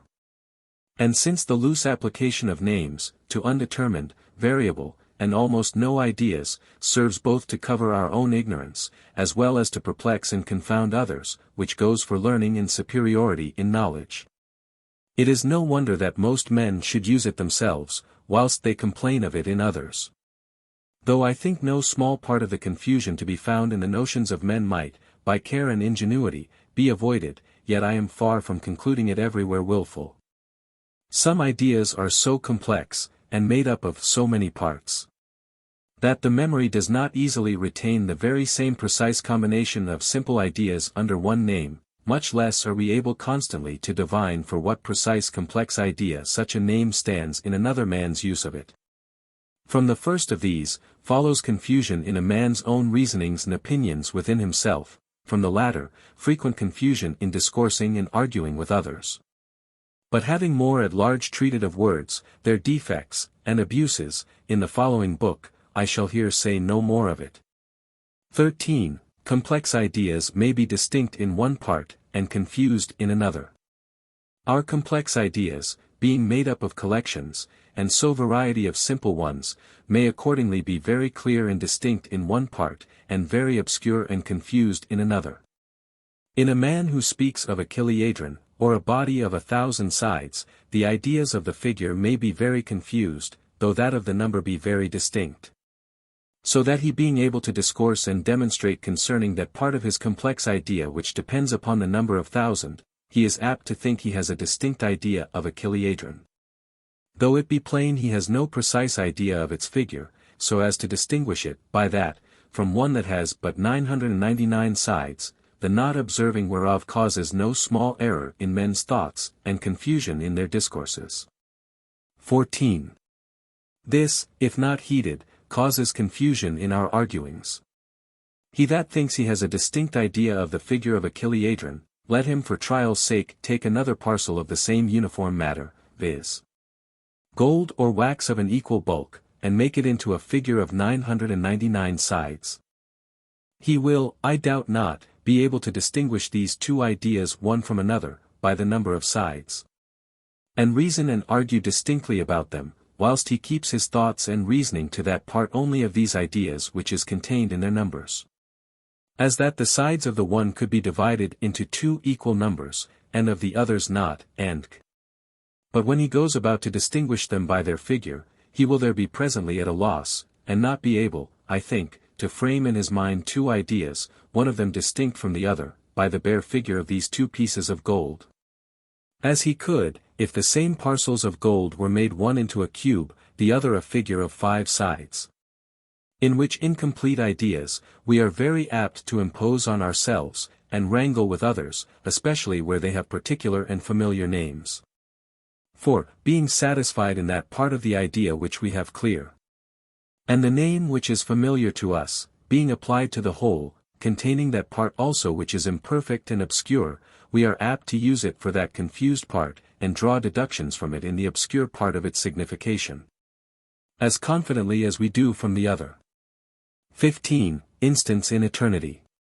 Having frequently in our mouths the name eternity, we are apt to think we have a positive comprehensive idea of it, which is as much as to say, that there is no part of that duration which is not clearly contained in our idea. It is true that he that thinks so may have a clear idea of duration, he may also have a clear idea of a very great length of duration. He may also have a clear idea of the comparison of that great one with still a greater, but it not being possible for him to include in his idea of any duration, let it be as great as it will, the whole extent together of a duration. Where he supposes NOEND, that part of his idea, which is still beyond the bounds of that large duration he represents to his own thoughts, is very obscure and undetermined. And hence it is that in disputes and reasonings concerning eternity, or any other infinite, we are very apt to blunder, and involve ourselves in manifest absurdities. 16. Infinite divisibility of matter. In matter, we have no clear ideas of the smallness of parts much beyond the smallest that occur to any of our senses, and therefore, when we talk of the divisibility of matter in infinitum, though we have clear ideas of division and divisibility, and have also clear ideas of parts made out of a whole by division, yet we have but very obscure and confused ideas of corpuscles, or minute bodies, so to be divided, when, by former divisions, they are reduced to a smallness much exceeding the perception of any of our senses. And so all that we have clear and distinct ideas of is of what division in general or abstractedly is, and the relation of totem and pars, but of the bulk of the body, to be thus infinitely divided after certain progressions, I think. We have no clear nor distinct idea at all. For I ask any one, whether, taking the smallest atom of dust he ever saw, he has any distinct idea, bating still the number, which concerns not extension, betwixt the 100,000th and the 1,000,000th part of it. Or if he think he can refine his ideas to that degree, without losing sight of them, let him add 10 ciphers to each of those numbers. Such a degree of smallness is not unreasonable to be supposed. Since a division carried on so far brings it no nearer the end of infinite division, than the first division into two halves does. I must confess, for my part, I have no clear distinct ideas of the different bulk or extension of those bodies, having but a very obscure one of either of them. So that, I think, when we talk of division of bodies in infinitum, our idea of their distinct bulks, which is the subject and foundation of division, comes, after a little progression, to be confounded, and almost lost in obscurity. For that idea which is to represent only bigness must be very obscure and confused, which we cannot distinguish from one 10 times as big, but only by number, so that we have clear distinct ideas, we may say, of 10 and 1. But no distinct ideas of two such extensions. It is plain from hence, that, when we talk of infinite divisibility of body or extension, our distinct and clear ideas are only of numbers, but the clear distinct ideas of extension, after some progress of division, are quite lost. And of such minute parts we have no distinct ideas at all, but it returns, as all our ideas of infinite do, at last to that of number always to be added, but thereby never amounts to any distinct idea of actual infinite parts. We have, it is true, a clear idea of division, as often as we think of it. But thereby we have no more a clear idea of infinite parts in matter, than we have a clear idea of an infinite number. By being able still to add new numbers to any assigned numbers we have, endless divisibility giving us no more a clear and distinct idea of actually infinite parts. Then endless addability, if I may so speak, gives us a clear and distinct idea of an actually infinite number, they both being only in a power still of increasing the number, be it already as great as it will. So that of what remains to be added, wherein consists the infinity, we have but an obscure, imperfect, and confused idea. From or about which we can argue or reason with no certainty or clearness, no more than we can in arithmetic, about a number of which we have no such distinct idea as we have of 4 or 100.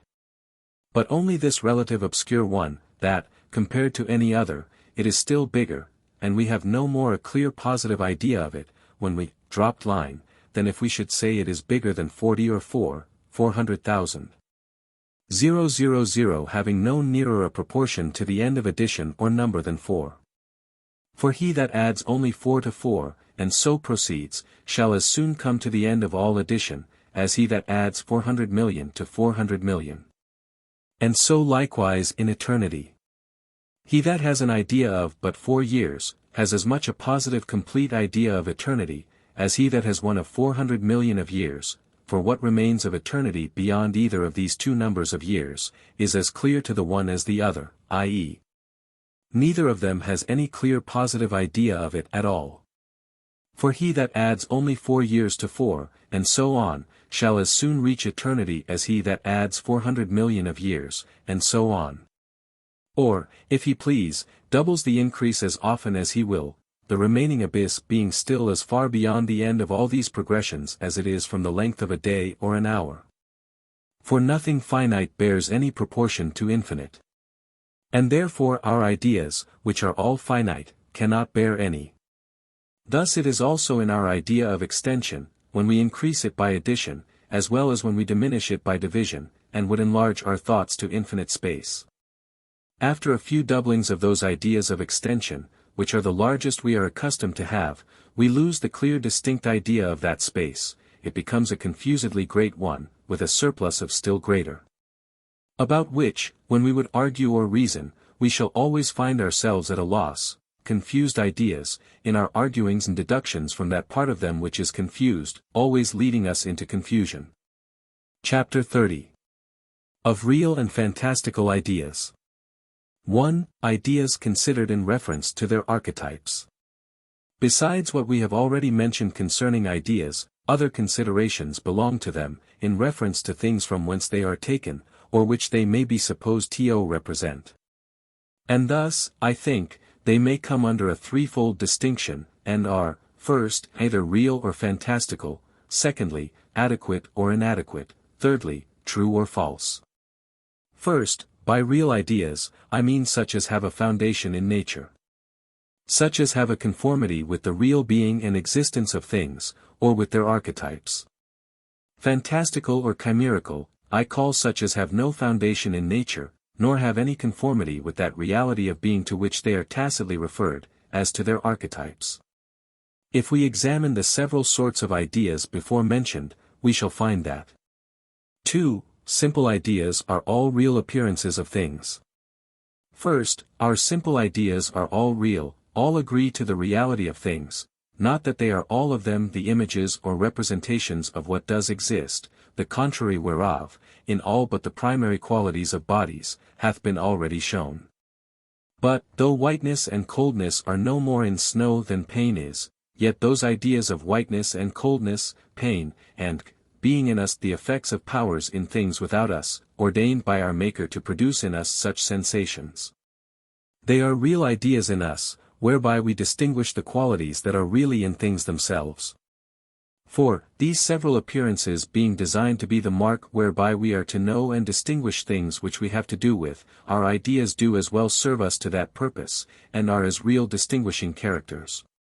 Whether they be only constant effects, or else exact resemblances of something in the things themselves, the reality lying in that steady correspondence they have with the distinct constitutions of real beings.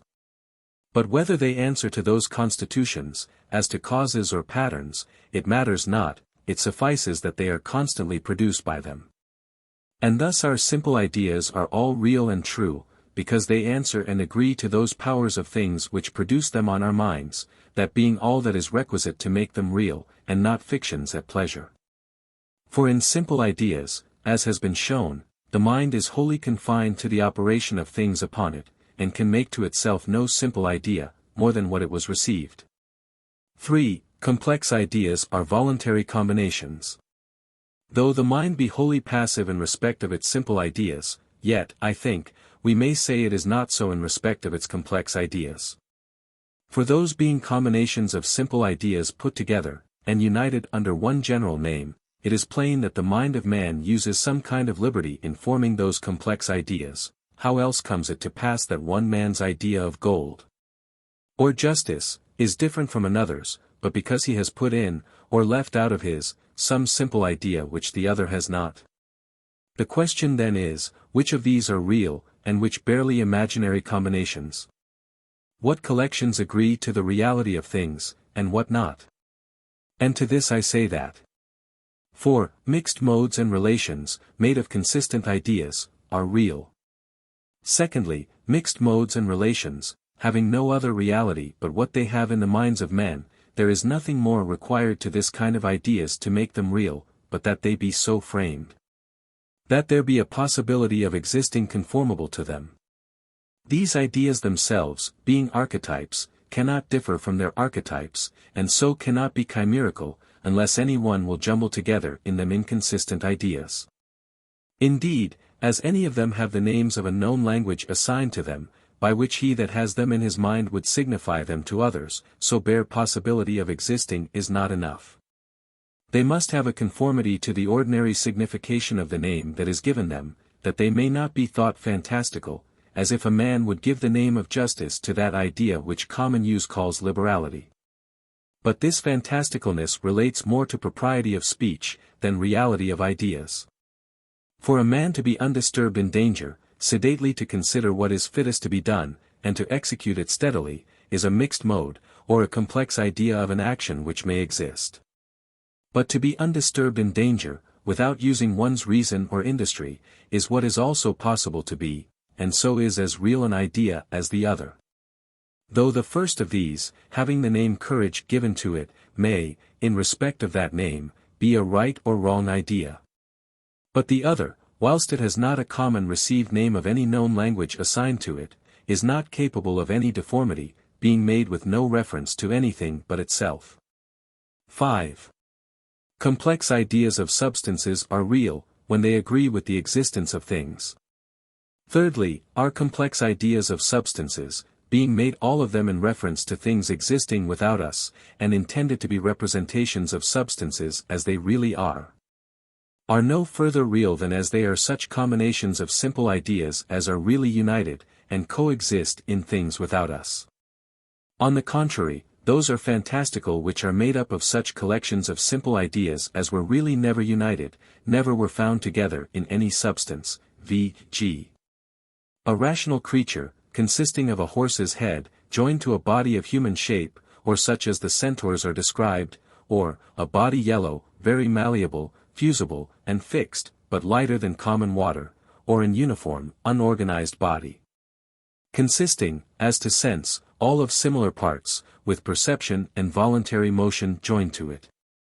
Whether such substances as these can possibly exist or no, it is probable we do not know, but be that as it will, these ideas of substances, being made conformable to no pattern existing that we know, and consisting of such collections of ideas as no substance ever showed us united together, they ought to pass with us for barely imaginary, but much more are those complex ideas so, which contain in them any inconsistency or contradiction of their parts.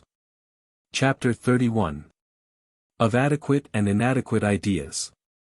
1. Adequate ideas are such as perfectly represent their archetypes. Of our real ideas, some are adequate and some are inadequate. Those I call adequate, which perfectly represent those archetypes which the mind supposes them taken from, which it intends them to stand for, and to which it refers them.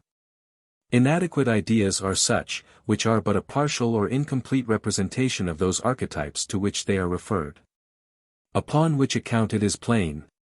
2. Adequate ideas are such as perfectly represent their archetypes. Simple ideas all adequate. First, that all our simple ideas are adequate. Because, being nothing but the effects of certain powers in things, fitted and ordained by God to produce such sensations in us, they cannot but be correspondent and adequate to those powers, and we are sure they agree to the reality of things.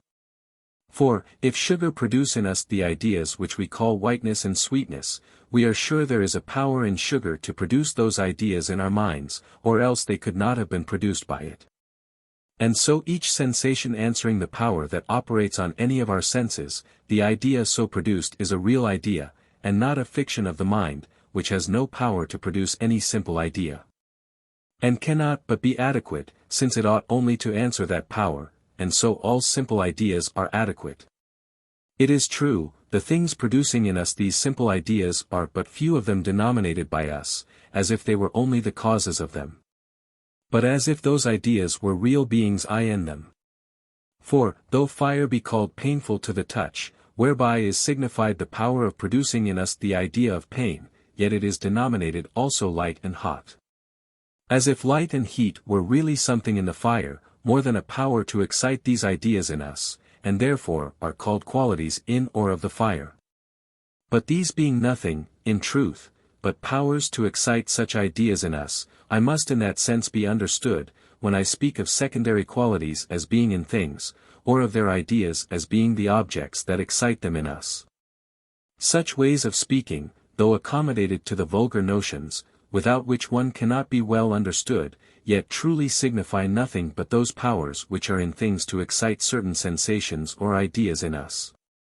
Since were there no fit organs to receive the impressions fire makes on the sight and touch, nor a mind joined to those organs to receive the ideas of light and heat by those impressions from the fire or sun, there would yet be no more light or heat in the world than there would be pain if there were no sensible creature to feel it, though the sun should continue just as it is now, and Mount Etna flame higher than ever it did. Solidity and extension, and the termination of it, figure, with motion and rest, whereof we have the ideas, would be really in the world as they are. Whether there were any sensible being to perceive them or no, and therefore we have reason to look on those as the real modifications of matter, and such as are the exciting causes of all our various sensations from bodies. But this being an inquiry not belonging to this place, I shall enter no further into it, but proceed to show what complex ideas are adequate and what not. 3. Modes are all adequate. Secondly, our complex ideas of modes, being voluntary collections of simple ideas, which the mind puts together, without reference to any real archetypes or standing patterns, existing anywhere, are and cannot but be adequate ideas. Because they, not being intended for copies of things really existing, but for archetypes made by the mind, to rank and denominate things by, cannot want anything. They having each of them that combination of ideas, and thereby that perfection, which the mind intended they should, so that the mind acquiesces in them, and can find nothing wanting.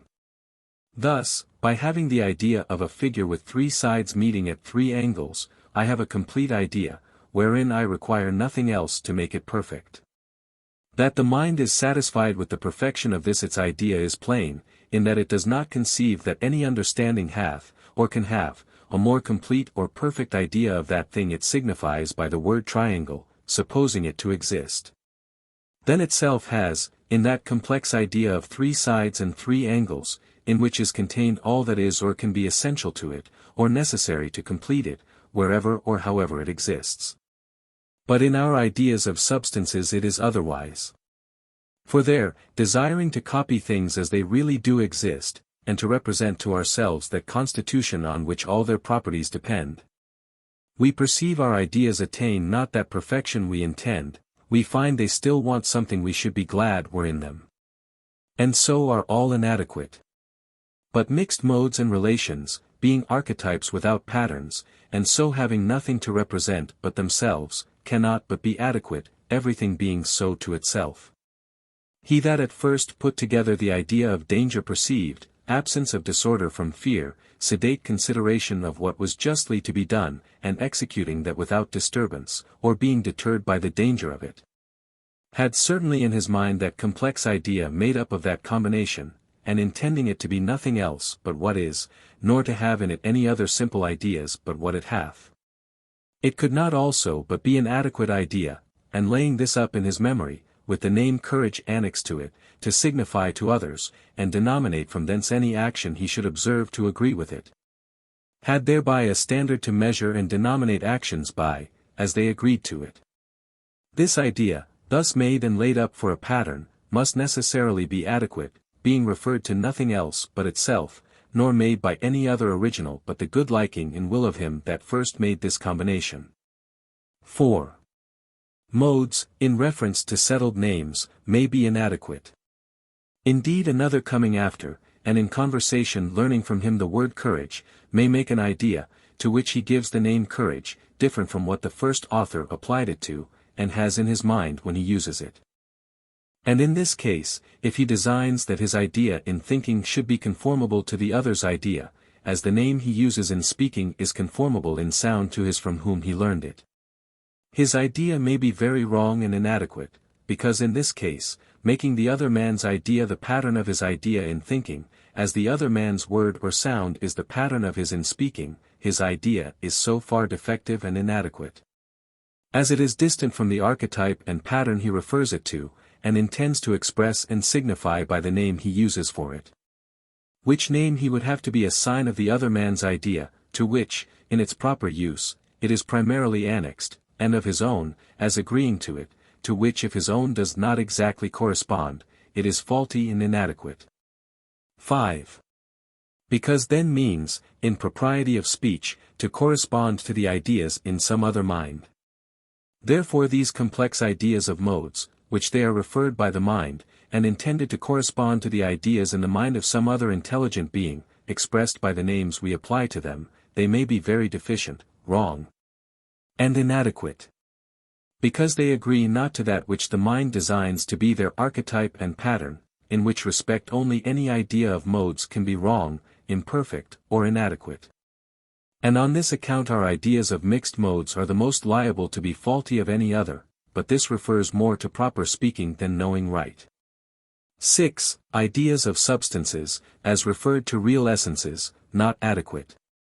Thirdly, what ideas we have of substances, I have above shown.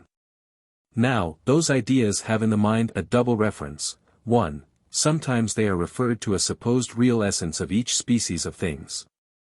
2. Sometimes they are only designed to be pictures and representations in the mind of things that do exist, by ideas of those qualities that are discoverable in them.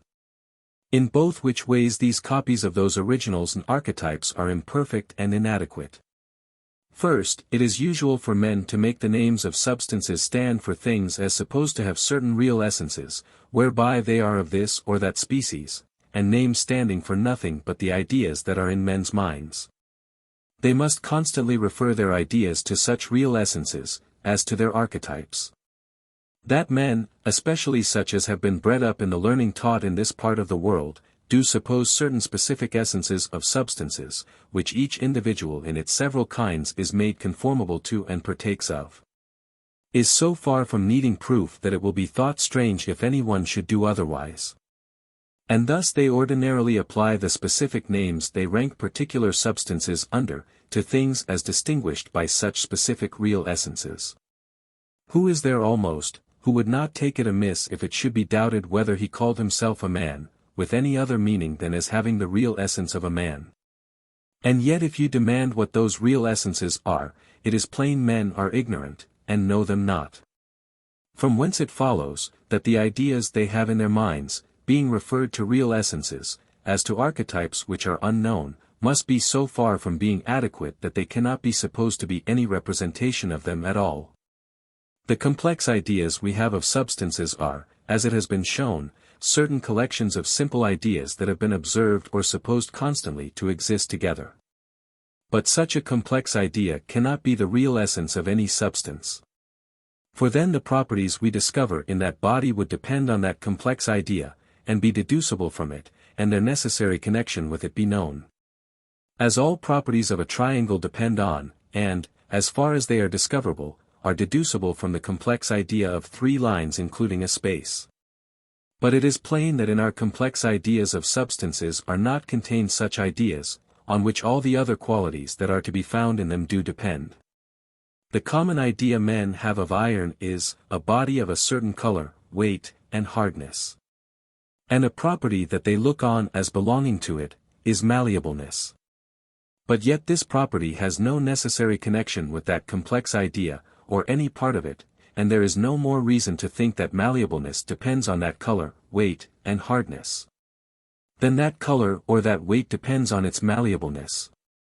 And yet, though we know nothing of these real essences, there is nothing more ordinary than that men should attribute the sorts of things to such essences. The particular parcel of matter which makes the ring I have on my finger is forwardly by most men supposed to have a real essence, whereby it is gold, and from whence those qualities flow which I find in it, viz. its peculiar color, weight, hardness, fusibility, fixedness, and change of color upon a slight touch of mercury, and this essence, from which all these properties flow, when I inquire into it and search after it, I plainly perceive I cannot discover. The furthest I can go is, only to presume that, it being nothing but body, its real essence or internal constitution, on which these qualities depend, can be nothing but the figure, size, and connection of its solid parts. Of neither of which having any distinct perception at all can I have any idea of its essence, which is the cause that it has that particular shining yellowness, a greater weight than anything I know of the same bulk, and a fitness to have its color changed by the touch of quicksilver. If any one will say, that the real essence and internal constitution, on which these properties depend, is not the figure, size, and arrangement or connection of its solid parts, but something else, called its particular form, I am further from having any idea of its real essence than I was before. For I have an idea of figure, size, and situation of solid parts in general, though I have none of the particular figure, size, or putting together of parts, whereby the qualities above mentioned are produced. Which qualities I find in that particular parcel of matter that is on my finger, and not in another parcel of matter, with which I cut the pen I write with. But, when I am told that something besides the figure, size, and posture of the solid parts of that body in its essence, something called substantial form, of that I confess I have no idea at all, but only of the sound form, which is far enough from an idea of its real essence or constitution. The like ignorance as I have of the real essence of this particular substance, I have also of the real essence of all other natural ones, of which essences I confess I have no distinct ideas at all. And, I am apt to suppose, others, when they examine their own knowledge, will find in themselves, in this one point, the same sort of ignorance. 7. Because men know not the real essence of substances. Now, then, when men apply to this particular parcel of matter on my finger a general name already in use, and denominate it gold, do they not ordinarily, or are they not understood to give it that name? As belonging to a particular species of bodies, having a real internal essence. By having of which essence this particular substance comes to be of that species, and to be called by that name. If it be so, as it is plain it is, the name by which things are marked as having that essence must be referred primarily to that essence. And consequently the idea to which that name is given must be referred also to that essence, and be intended to represent it. Which essence, since they who so use the names know not, their ideas of substances must be all inadequate in that respect, as not containing in them that real essence which the mind intends they should. 8. Ideas of substances, when regarded as collections of their qualities, are all inadequate. Secondly, those who, neglecting that useless supposition of unknown real essences, whereby they are distinguished, endeavor to copy the substances that exist in the world. By putting together the ideas of those sensible qualities which are found coexisting in them. Though they come much nearer a likeness of them than those who imagine they know not what real specific essences, yet they arrive not at perfectly adequate ideas of those substances they would thus copy into their minds, nor do those copies exactly and fully contain all that is to be found in their archetypes. Because those qualities and powers of substances, whereof we make their complex ideas, are so many and various, that no man's complex idea contains them all. That our complex ideas of substances do not contain in them all the simple ideas that are united in the things themselves is evident. In that men do rarely put into their complex idea of any substance all the simple ideas they do know to exist in it. Because, endeavoring to make the signification of their names as clear and as little cumbersome as they can, they make their specific ideas of the sorts of substance, for the most part. Of a few of those simple ideas which are to be found in them, but these having no original precedency, or right to be put in, and make the specific idea, more than others that are left out. It is plain that both these ways our ideas of substances are deficient and inadequate. The simple ideas whereof we make our complex ones of substances are all of them, bating only the figure and bulk of some sorts, powers. Which being relations to other substances, we can never be sure that we know all the powers that are in any one body. Till we have tried what changes it is fitted to give to or receive from other substances in their several ways of application, which being impossible to be tried upon any one body, much less upon all. It is impossible we should have adequate ideas of any substance made up of a collection of all its properties. 9. Their powers usually make up our complex ideas of substances. Whosoever first lighted on a parcel of that sort of substance we denote by the word gold, could not rationally take the bulk and figure he observed in that lump to depend on its real essence, or internal constitution. Therefore those never went into his idea of that species of body, but its peculiar color, perhaps, and weight, were the first he abstracted from it, to make the complex idea of that species. Which both are but powers. The one to affect our eyes after such a manner, and to produce in us that idea we call yellow, and the other to force upwards any other body of equal bulk, they being put into a pair of equal scales, one against another. Another perhaps added to these the ideas of fusibility and fixedness, two other passive powers, in relation to the operation of fire upon it. Another, its ductility and solubility in aqua regia, two other powers, relating to the operation of other bodies, in changing its outward figure, or separation of it into insensible parts. These, or parts of these, put together, usually make the complex idea in men's minds of that sort of body we call gold. 10. Substances have innumerable powers not contained in our complex ideas of them. But no one who hath considered the properties of bodies in general, or this sort in particular, can doubt that this, called gold, has infinite other properties not contained in that complex idea. Some who have examined this species more accurately could, I believe, enumerate 10 times as many properties in gold, all of them as inseparable from its internal constitution, as its color or weight, and it is probable. If any one knew all the properties that are by diverse men known of this metal, there would be 100 times as many ideas go to the complex idea of gold as any one man yet has in his. And yet perhaps that not be the 1,000th part of what is to be discovered in it. The changes that one body is apt to receive, and make in other bodies, upon a due application, exceeding far not only what we know, but what we are apt to imagine. Which will not appear so much a paradox to any one who will but consider how far men are yet from knowing all the properties of that one, no very compound figure, a triangle. Though it be no small number that are already by mathematicians discovered of it.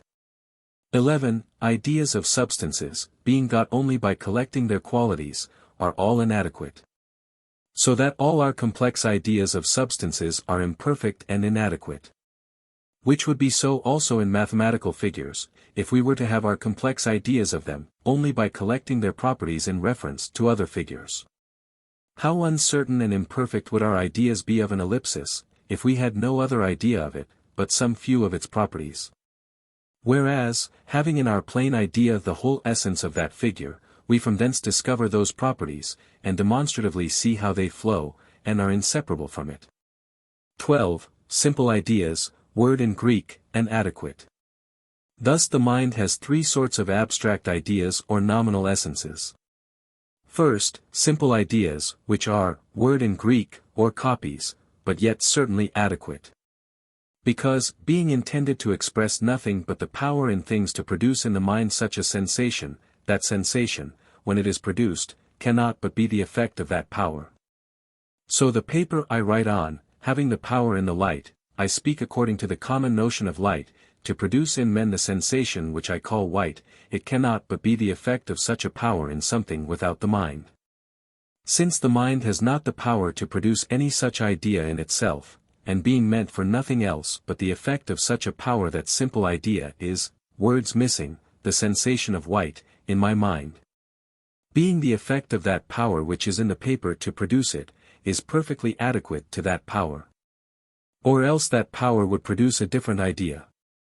13. Ideas of substances are ektypa, and inadequate. Secondly, the complex ideas of substances are ektypes, copies too. But not perfect ones, not adequate, which is very evident to the mind, in that it plainly perceives, that whatever collection of simple ideas it makes of any substance that exists, it cannot be sure that it exactly answers all that are in that substance. Since, not having tried all the operations of all other substances upon it, and found all the alterations it would receive from, or cause in, other substances, it cannot have an exact adequate collection of all its active and passive capacities.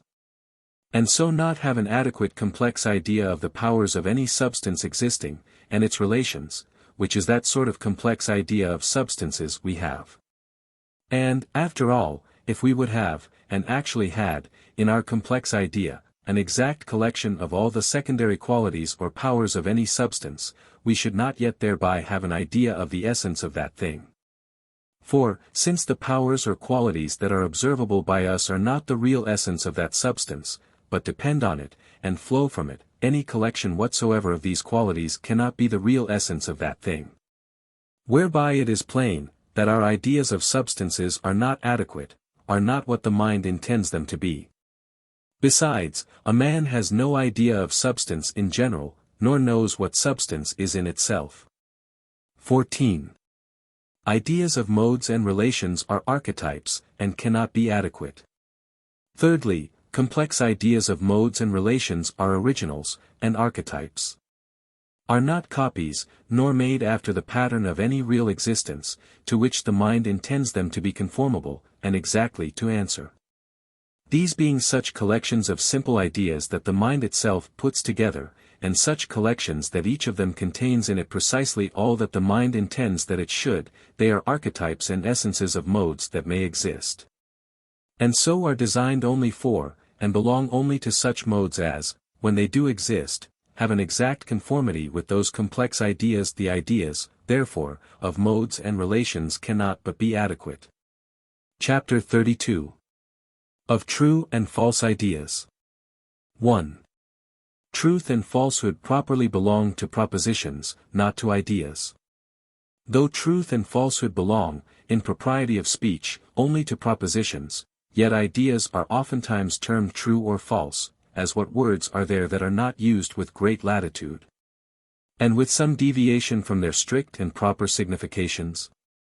Though I think that when ideas themselves are termed true or false, there is still some secret or tacit proposition, which is the foundation of that denomination, as we shall see, if we examine the particular occasions wherein they come to be called true or false.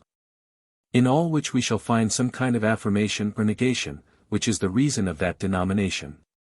For our ideas, being nothing but bare appearances, or perceptions in our minds, cannot properly and simply in themselves be said to be true or false, no more than a single name of anything can be said to be true or false. 2. Ideas and words may be said to be true, inasmuch as they really are ideas and words. Indeed, both ideas and words may be said to be true, in a metaphysical sense of the word truth, as all other things that any way exist are said to be true, i.e., really to be such as they exist.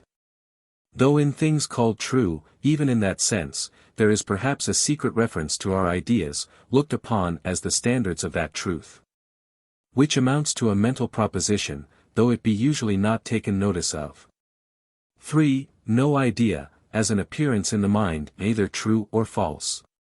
But it is not in that metaphysical sense of truth which we inquire here, when we examine, whether our ideas are capable of being true or false, but in the more ordinary acceptation of those words, and so I say that the ideas in our minds, being only so many perceptions or appearances there, none of them are false.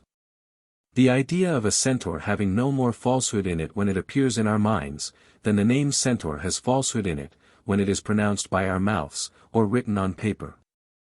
For truth or falsehood lying always in some affirmation or negation, mental or verbal, our ideas are not capable, any of them, of being false, till the mind passes some judgment on them, that is, affirms or denies something of them.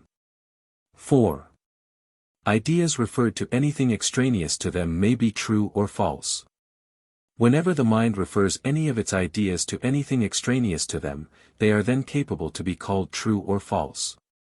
Because the mind, in such a reference, makes a tacit supposition of their conformity to that thing, which supposition, as it happens to be true or false, so the ideas themselves come to be denominated.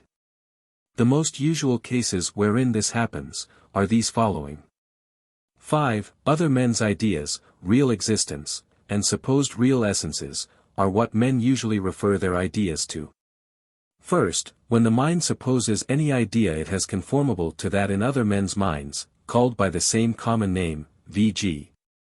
when the mind intends or judges its ideas of justice, temperance, religion, to be the same with what other men give those names to.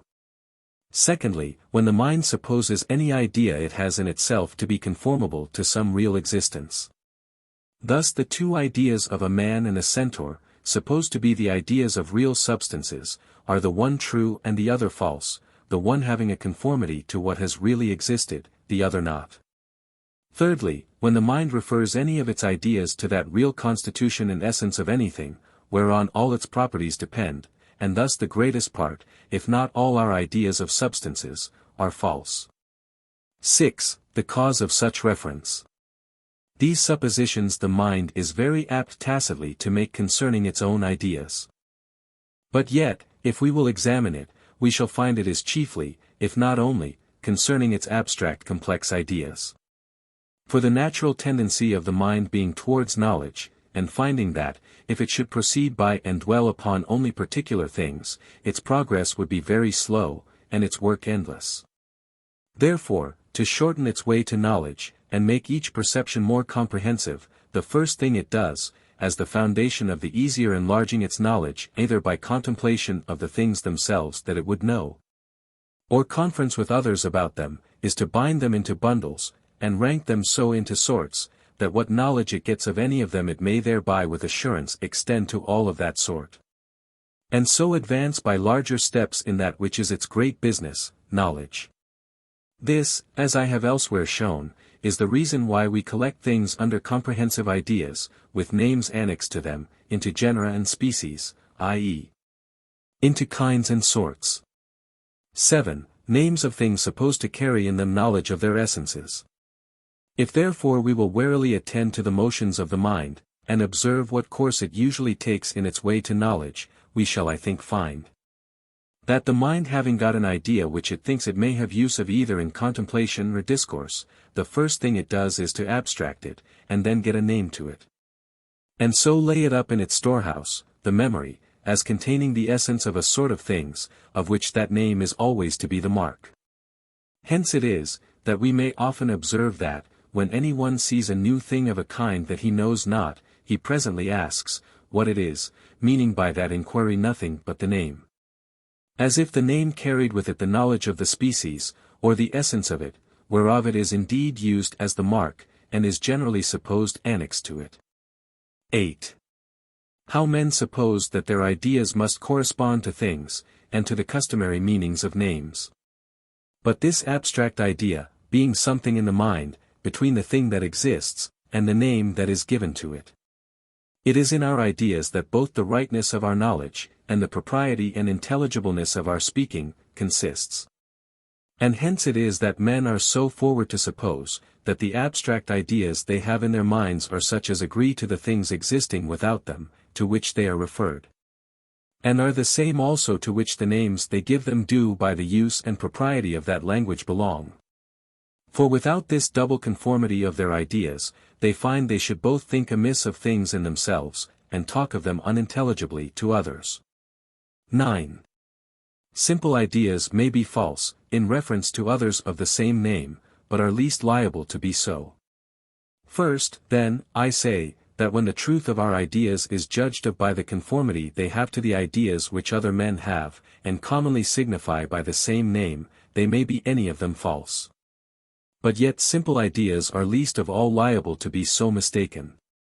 Because a man, by his senses and every day's observation, may easily satisfy himself what the simple ideas are which their several names that are in common use stand for.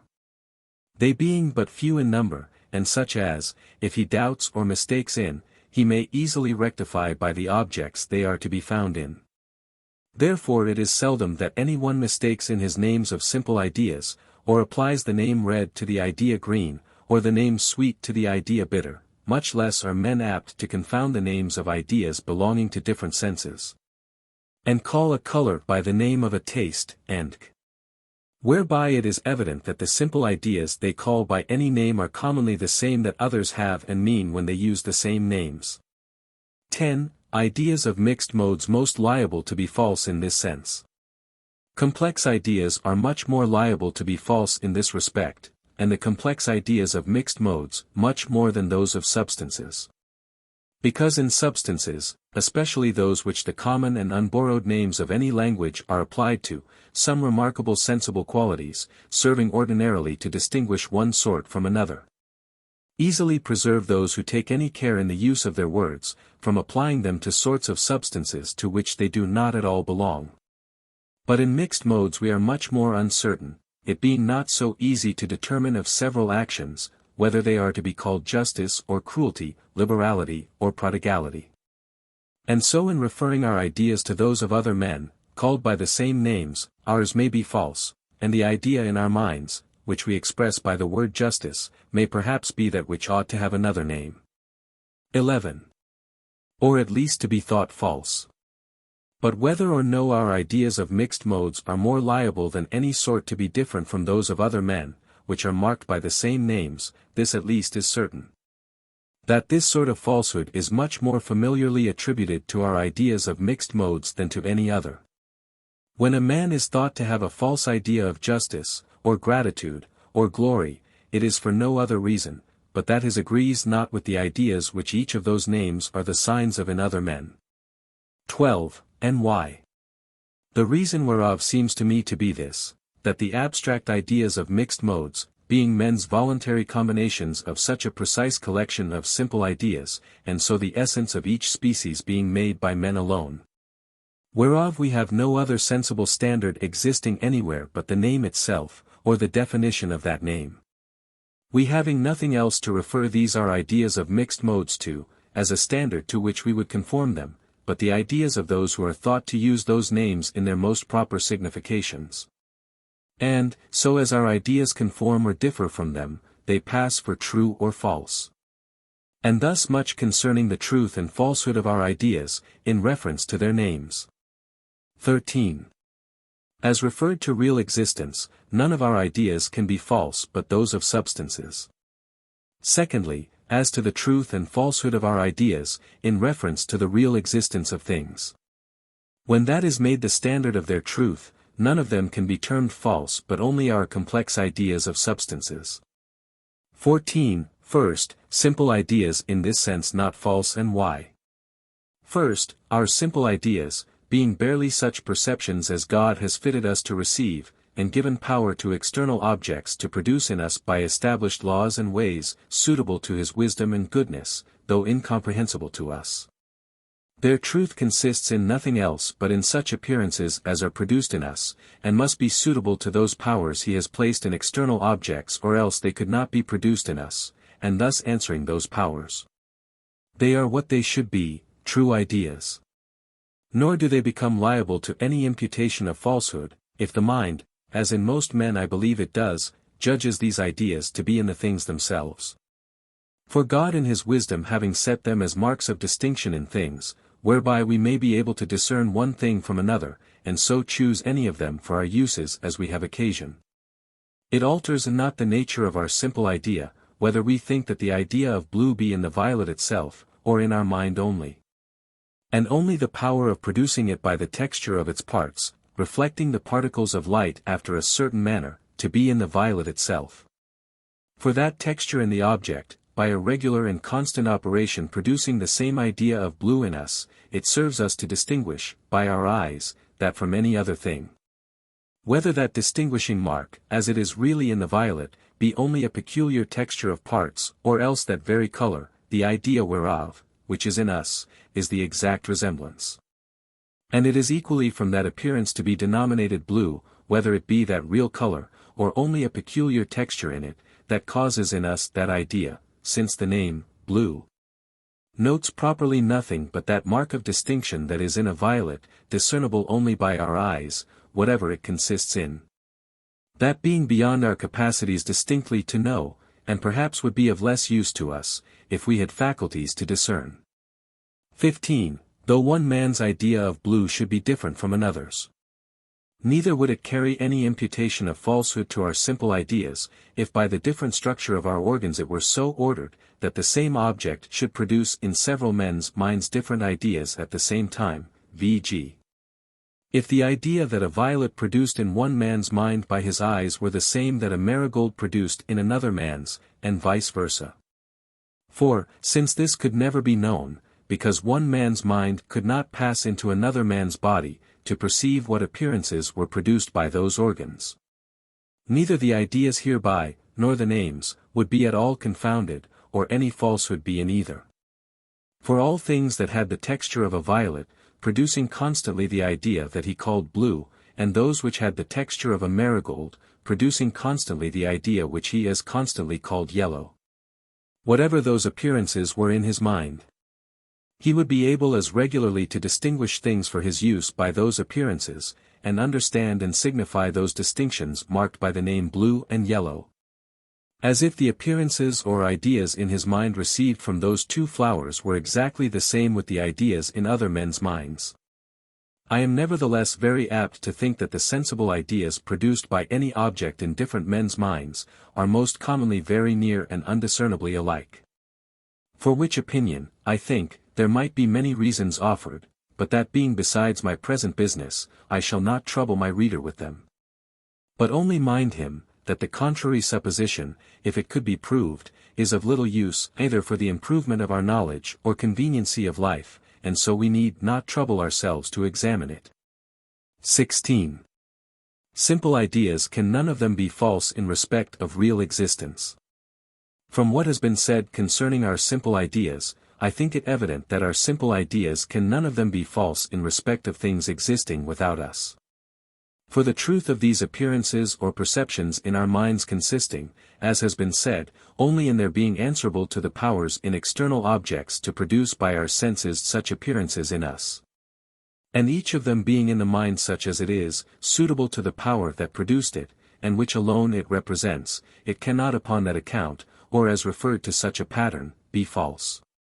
Blue and yellow, bitter or sweet, can never be false ideas, these perceptions in the mind are just such as they are there, answering the powers appointed by God to produce them, and so are truly what they are, and are intended to be.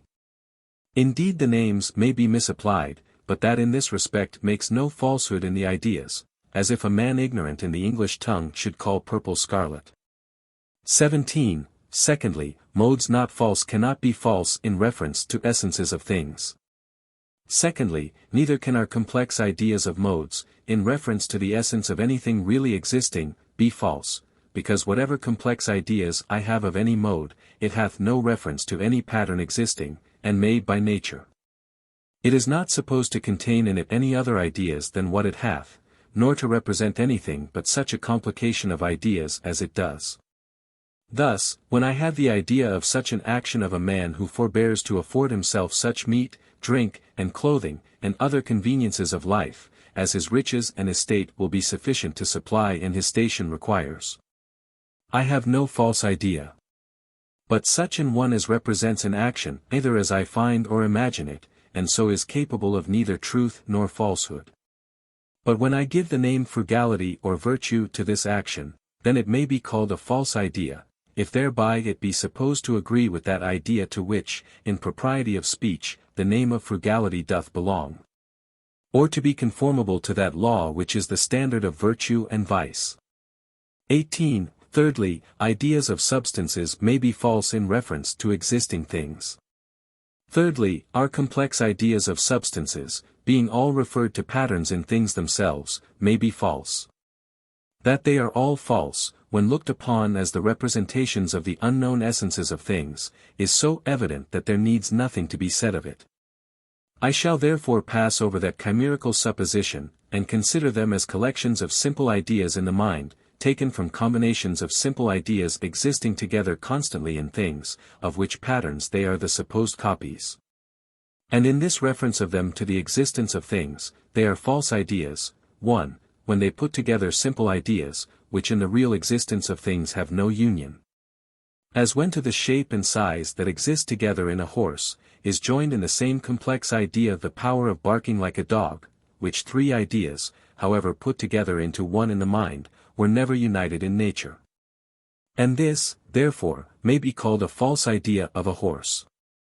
2. Ideas of substances are, in this respect, also false, when, from any collection of simple ideas that do always exist together, there is separated, by a direct negation, any other simple idea which is constantly joined with them.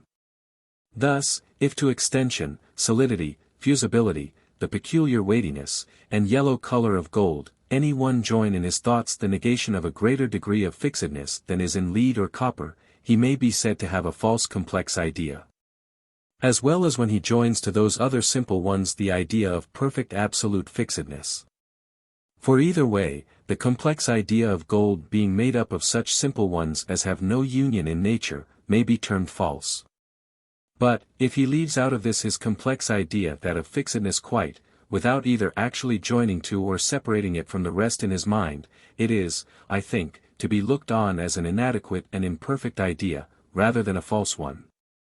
Since, though it contains not all the simple ideas that are united in nature, yet it puts none together but what do really exist together. 19. Truth or falsehood always supposes affirmation or negation. Though, in compliance with the ordinary way of speaking, I have shown in what sense and upon what ground our ideas may be sometimes called true or false. Yet if we will look a little nearer into the matter, in all cases where any idea is called true or false, it is from some judgment that the mind makes, or is supposed to make, that is true or false. For truth or falsehood, being never without some affirmation or negation, express or tacit, it is not to be found but where signs are joined or separated, according to the agreement or disagreement of the things they stand for. The signs we chiefly use are either ideas or words, wherewith we make either mental or verbal propositions. Truth lies in so joining or separating these representatives, as the things they stand for do in themselves agree or disagree. And falsehood in the contrary, as shall be more fully shown hereafter. 20. Ideas in themselves neither true nor false. Any idea, then, which we have in our minds, whether conformable or not to the existence of things, or to any idea in the minds of other men, cannot properly for this alone be called false. For these representations, if they have nothing in them but what is really existing in things without, cannot be thought false, being exact representations of something, nor yet if they have anything in them differing from the reality of things. Can they properly be said to be false representations, or ideas of things they do not represent? But the mistake and falsehood is 21, but are false, 1. When judged agreeable to another man's idea, without being so.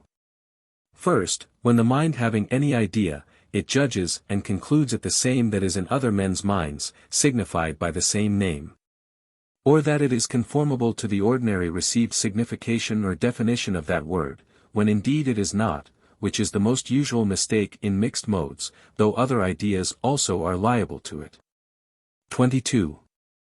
Secondly, when judged to agree to real existence, when they do not. 2.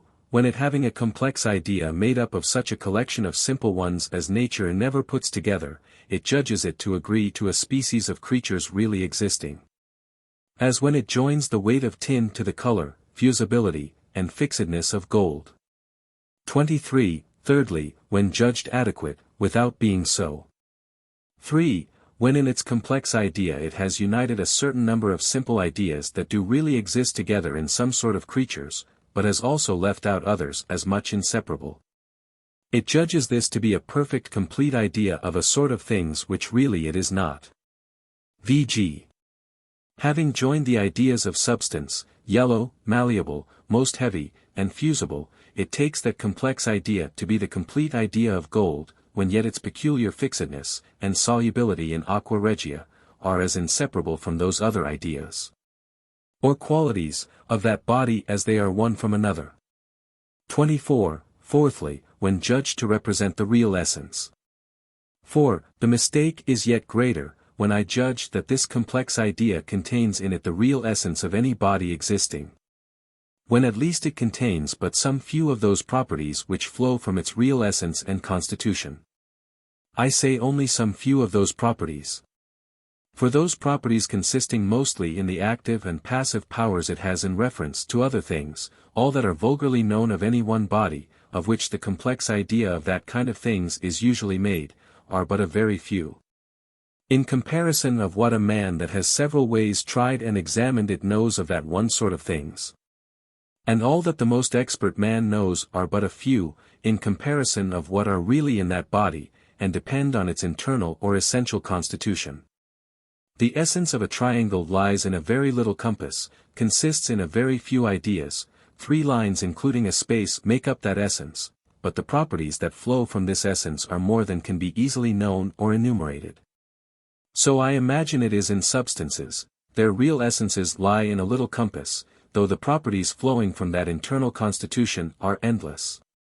25. Ideas, when called false. To conclude, a man having no notion of anything without him, but by the idea he has of it in his mind, which idea he has a power to call by what name he pleases, he may indeed make an idea neither answering the reason of things, nor agreeing to the idea commonly signified by other people's words, but cannot make a wrong or false idea of a thing which is no otherwise known to him but by the idea he has of it, v.g. When I frame an idea of the legs, arms, and body of a man, and join to this a horse's head and neck, I do not make a false idea of anything, because it represents nothing without me. But when I call it a man or Tartar, and imagine it to represent some real being without me, or to be the same idea that others call by the same name, in either of these cases I may err. And upon this account it is that it comes to be termed a false idea, though indeed the falsehood lies not in the idea, but in that tacit mental proposition, wherein a conformity and resemblance is attributed to it which it has not. But yet, if, having framed such an idea in my mind, without thinking either that existence, or the name man or Tartar, belongs to it, I will call it man or Tartar, I may be justly thought fantastical in the naming, but not erroneous in my judgment. Nor the idea any way false. 26. More properly to be called right or wrong. Upon the whole matter, I think that our ideas, as they are considered by the mind either in reference to the proper signification of their names, or in reference to the reality of things, may very fitly be called right or wrong ideas, according as they agree or disagree to those patterns to which they are referred. But if any one had rather call them true or false, it is fit he use a liberty, which every one has, to call things by those names he thinks best. Though, in propriety of speech, truth or falsehood will, I think, scarce agree to them, but as they, some way or other, virtually contain in them some mental proposition. The ideas that are in a man's mind, simply considered, cannot be wrong, unless complex ones, wherein inconsistent parts are jumbled together. All other ideas are in themselves right, and the knowledge about them right and true knowledge. But when we come to refer them to anything, as to their patterns and archetypes, then they are capable of being wrong, as far as they disagree with such archetypes. Chapter 33. Of the Association of Ideas. 1. Something unreasonable in most men. There is scarce any one that does not observe something that seems odd to him, and is in itself really extravagant, in the opinions, reasonings, and actions of other men. The least flaw of this kind, if at all different from his own, every one is quick-sighted enough to be in another, and will by the authority of reason forwardly condemn. Though he be guilty of much greater unreasonableness in his own tenets and conduct, which he never perceives, and will very hardly, if at all, be convinced of. 2. Not wholly from self-love. This proceeds not wholly from self-love, though that has often a great hand in it. Men of fair minds, and not given up to the overweening of self-flattery, are frequently guilty of it. And in many cases one with amazement hears the arguings, and is astonished at the obstinacy of a worthy man, who yields not to the evidence of reason, though laid before him as clear as daylight. 3. Not from education. This sort of unreasonableness is usually imputed to education and prejudice, and for the most part truly enough, though that reaches not the bottom of the disease, nor shows distinctly enough whence it rises, or wherein it lies. Education is often rightly assigned for the cause, and prejudice is a good general name for the thing itself, but yet, I think, he ought to look a little further, who would trace this sort of madness to the root it springs from, and so explain it. As to show whence this flaw has its original in very sober and rational minds, and wherein it consists. 4. A degree of madness found in most men. I shall be pardoned for calling it by so harsh a name as madness, when it is considered that opposition to reason deserves that name, and is really madness. And there is scarce a man so free from it, but that if he should always, on all occasions, argue or do as in some cases he constantly does, would not be thought fitter for bedlam than civil conversation. I do not here mean when he is under the power of an unruly passion, but in the steady calm course of his life. That which will yet more apologize for this harsh name, and ungrateful imputation on the greatest part of mankind, is, that, inquiring a little by the by into the nature of madness, b. 2. Ch. 11. Section 13, I found it to spring from the very same root, and to depend on the very same cause we are here speaking of. This consideration of the thing itself, at a time when I thought not the least on the subject which I am now treating of, suggested it to me. And if this be a weakness to which all men are so liable, if this be a taint which so universally infects mankind, the greater care should be taken to lay it open under its due name, thereby to excite the greater care in its prevention and cure. 5. From a wrong connection of ideas. Some of our ideas have a natural correspondence and connection one with another. It is the office and excellency of our reason to trace these, and hold them together in that union and correspondence which is founded in their peculiar beings. Besides this, there is another connection of ideas wholly owing to chance or custom. Ideas that in themselves are not all of kin, come to be so united in some men's minds, that it is very hard to separate them. They always keep in company, and the one no sooner at any time comes into the understanding, but its associate appears with it, and if they are more than two which are thus united, the whole gang, always inseparable, show themselves together. 6. This connection made by custom. This strong combination of ideas, not allied by nature, the mind makes in itself either voluntarily or by chance. And hence it comes in different men to be very different, according to their different inclinations, education, interests, and custom settles habits of thinking in the understanding, as well as of determining in the will, and of motions in the body, all which seems to be but trains of motions in the animal spirits, which, once set a-going, continue in the same steps they have been used to, which, by often treading, are worn into a smooth path, and the motion in it becomes easy, and as it were natural. As far as we can comprehend thinking, thus ideas seem to be produced in our minds. Or, if they are not, this may serve to explain their following one another in an habitual train, when once they are put into their track, as well as it does to explain such motions of the body. A musician used to any tune will find that, let it but once begin in his head, the ideas of the several notes of it will follow one another orderly in his understanding, without any care or attention. As regularly as his fingers move orderly over the keys of the organ to play out the tune he has begun, though his unattentive thoughts be elsewhere a-wandering. Whether the natural cause of these ideas, as well as of that regular dancing of his fingers be the motion of his animal spirits, I will not determine, how probable soever, by this instance. It appears to be so, but this may help us a little to conceive of intellectual habits, and of the tying together of ideas. 7. Some antipathies and effect of it. That there are such associations of them made by custom, in the minds of most men, I think nobody will question, who has well considered himself or others. And to this, perhaps, might be justly attributed most of the sympathies and antipathies observable in men, which work as strongly, and produce as regular effects as if they were natural. And are therefore called so, though they at first had no other original but the accidental connection of two ideas, which either the strength of the first impression, or future indulgence so united, that they always afterwards kept company together in that man's mind, as if they were but one idea. I say most of the antipathies, I do not say all, for some of them are truly natural, depend upon our original constitution, and are born with us. But a great part of those which are counted natural, would have been known to be from unheeded, though perhaps early, impressions, or wanton fancies at first, which would have been acknowledged the original of them, if they had been warily observed. A grown person surfeiting with honey no sooner hears the name of it, but his fancy immediately carries sickness and qualms to his stomach, and he cannot bear the very idea of it. Other ideas of dislike, and sickness, and vomiting, presently accompany it, and he is disturbed, but he knows from whence to date this weakness, and can tell how he got this indisposition. Had this happened to him by an overdose of honey when a child, all the same effects would have followed, but the cause would have been mistaken, and the antipathy counted natural. 8. Influence of association to be watched educating young children.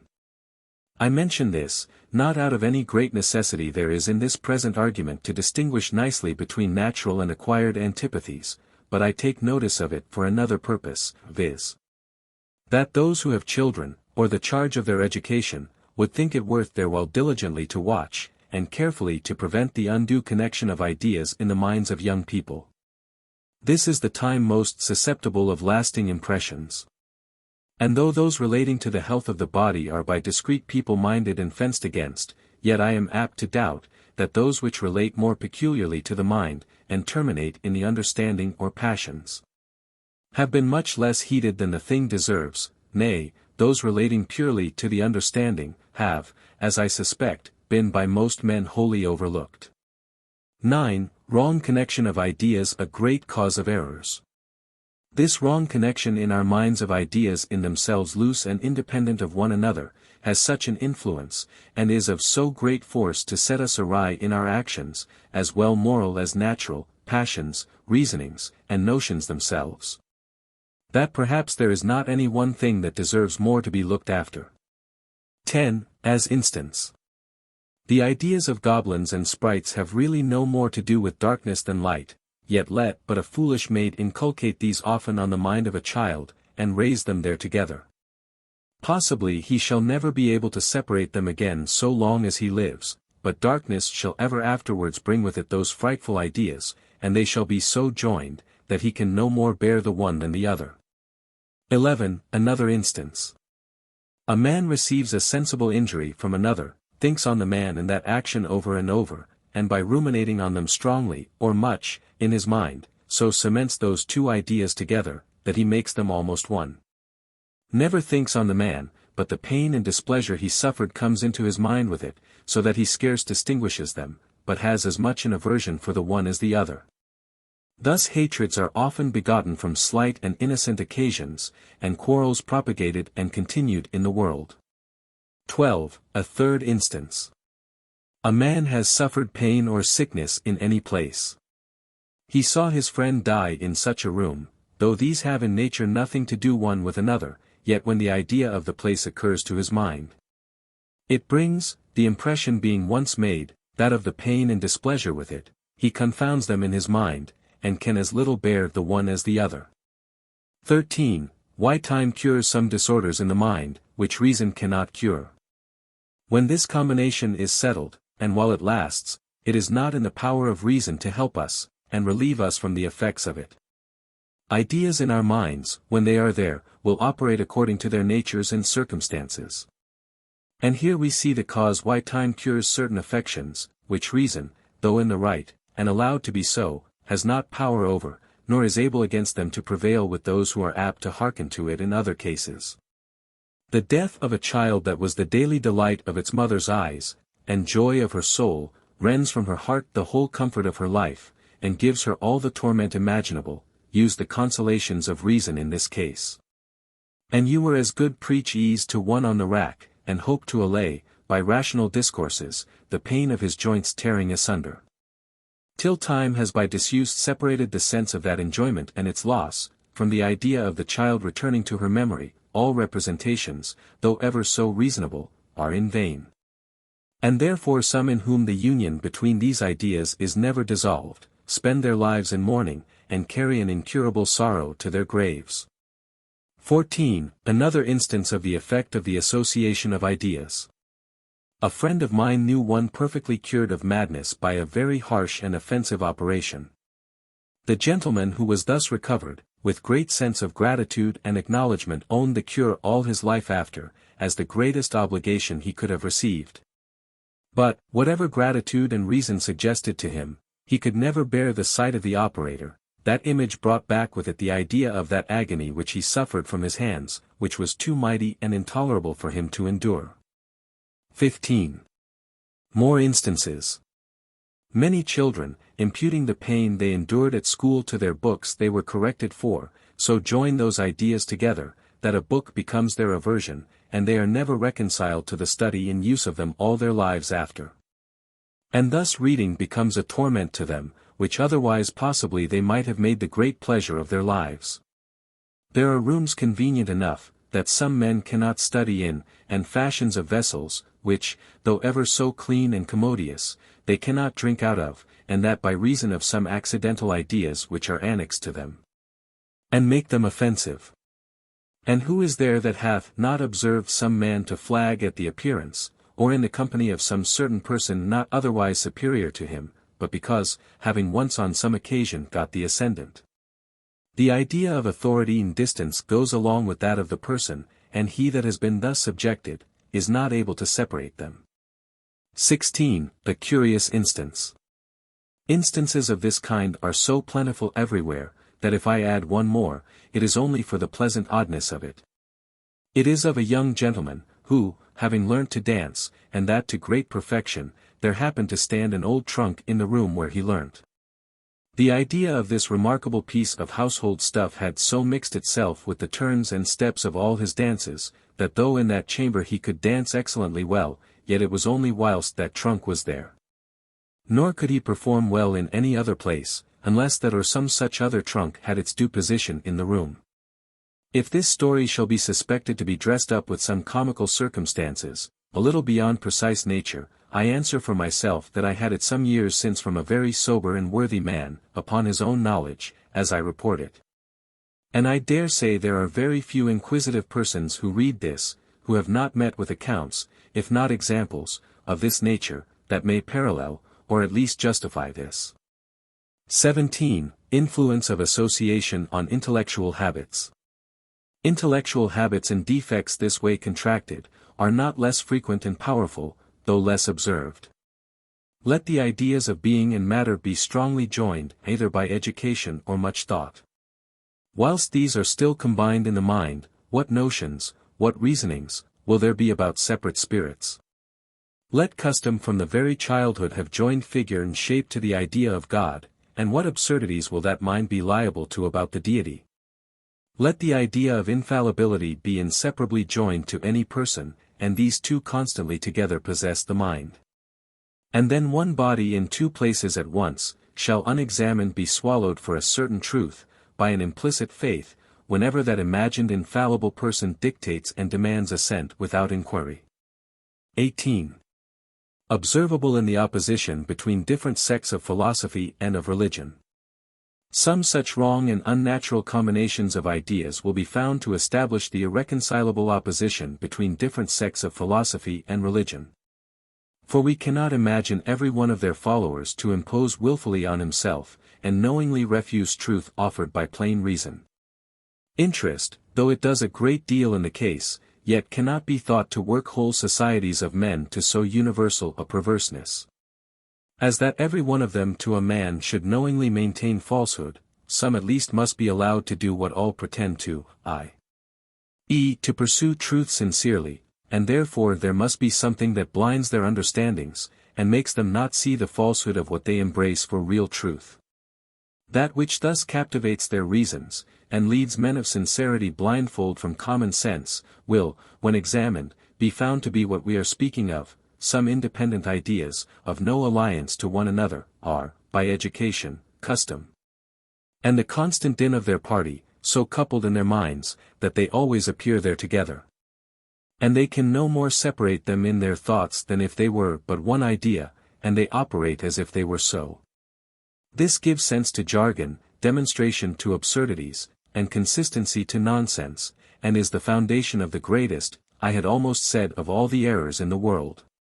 Or, if it does not reach so far, it is at least the most dangerous one, since, so far as it obtains, it hinders men from seeing and examining. When two things, in themselves disjoined, appear to the sight constantly united. If the eye sees these things riveted which are loose, where will you begin to rectify the mistakes that follow in two ideas that they have been accustomed so to join in their minds as to substitute one for the other, and, as I am apt to think, often without perceiving it themselves? This, whilst they are under the deceit of it, makes them incapable of conviction, and they applaud themselves as zealous champions for truth, when indeed they are contending for error.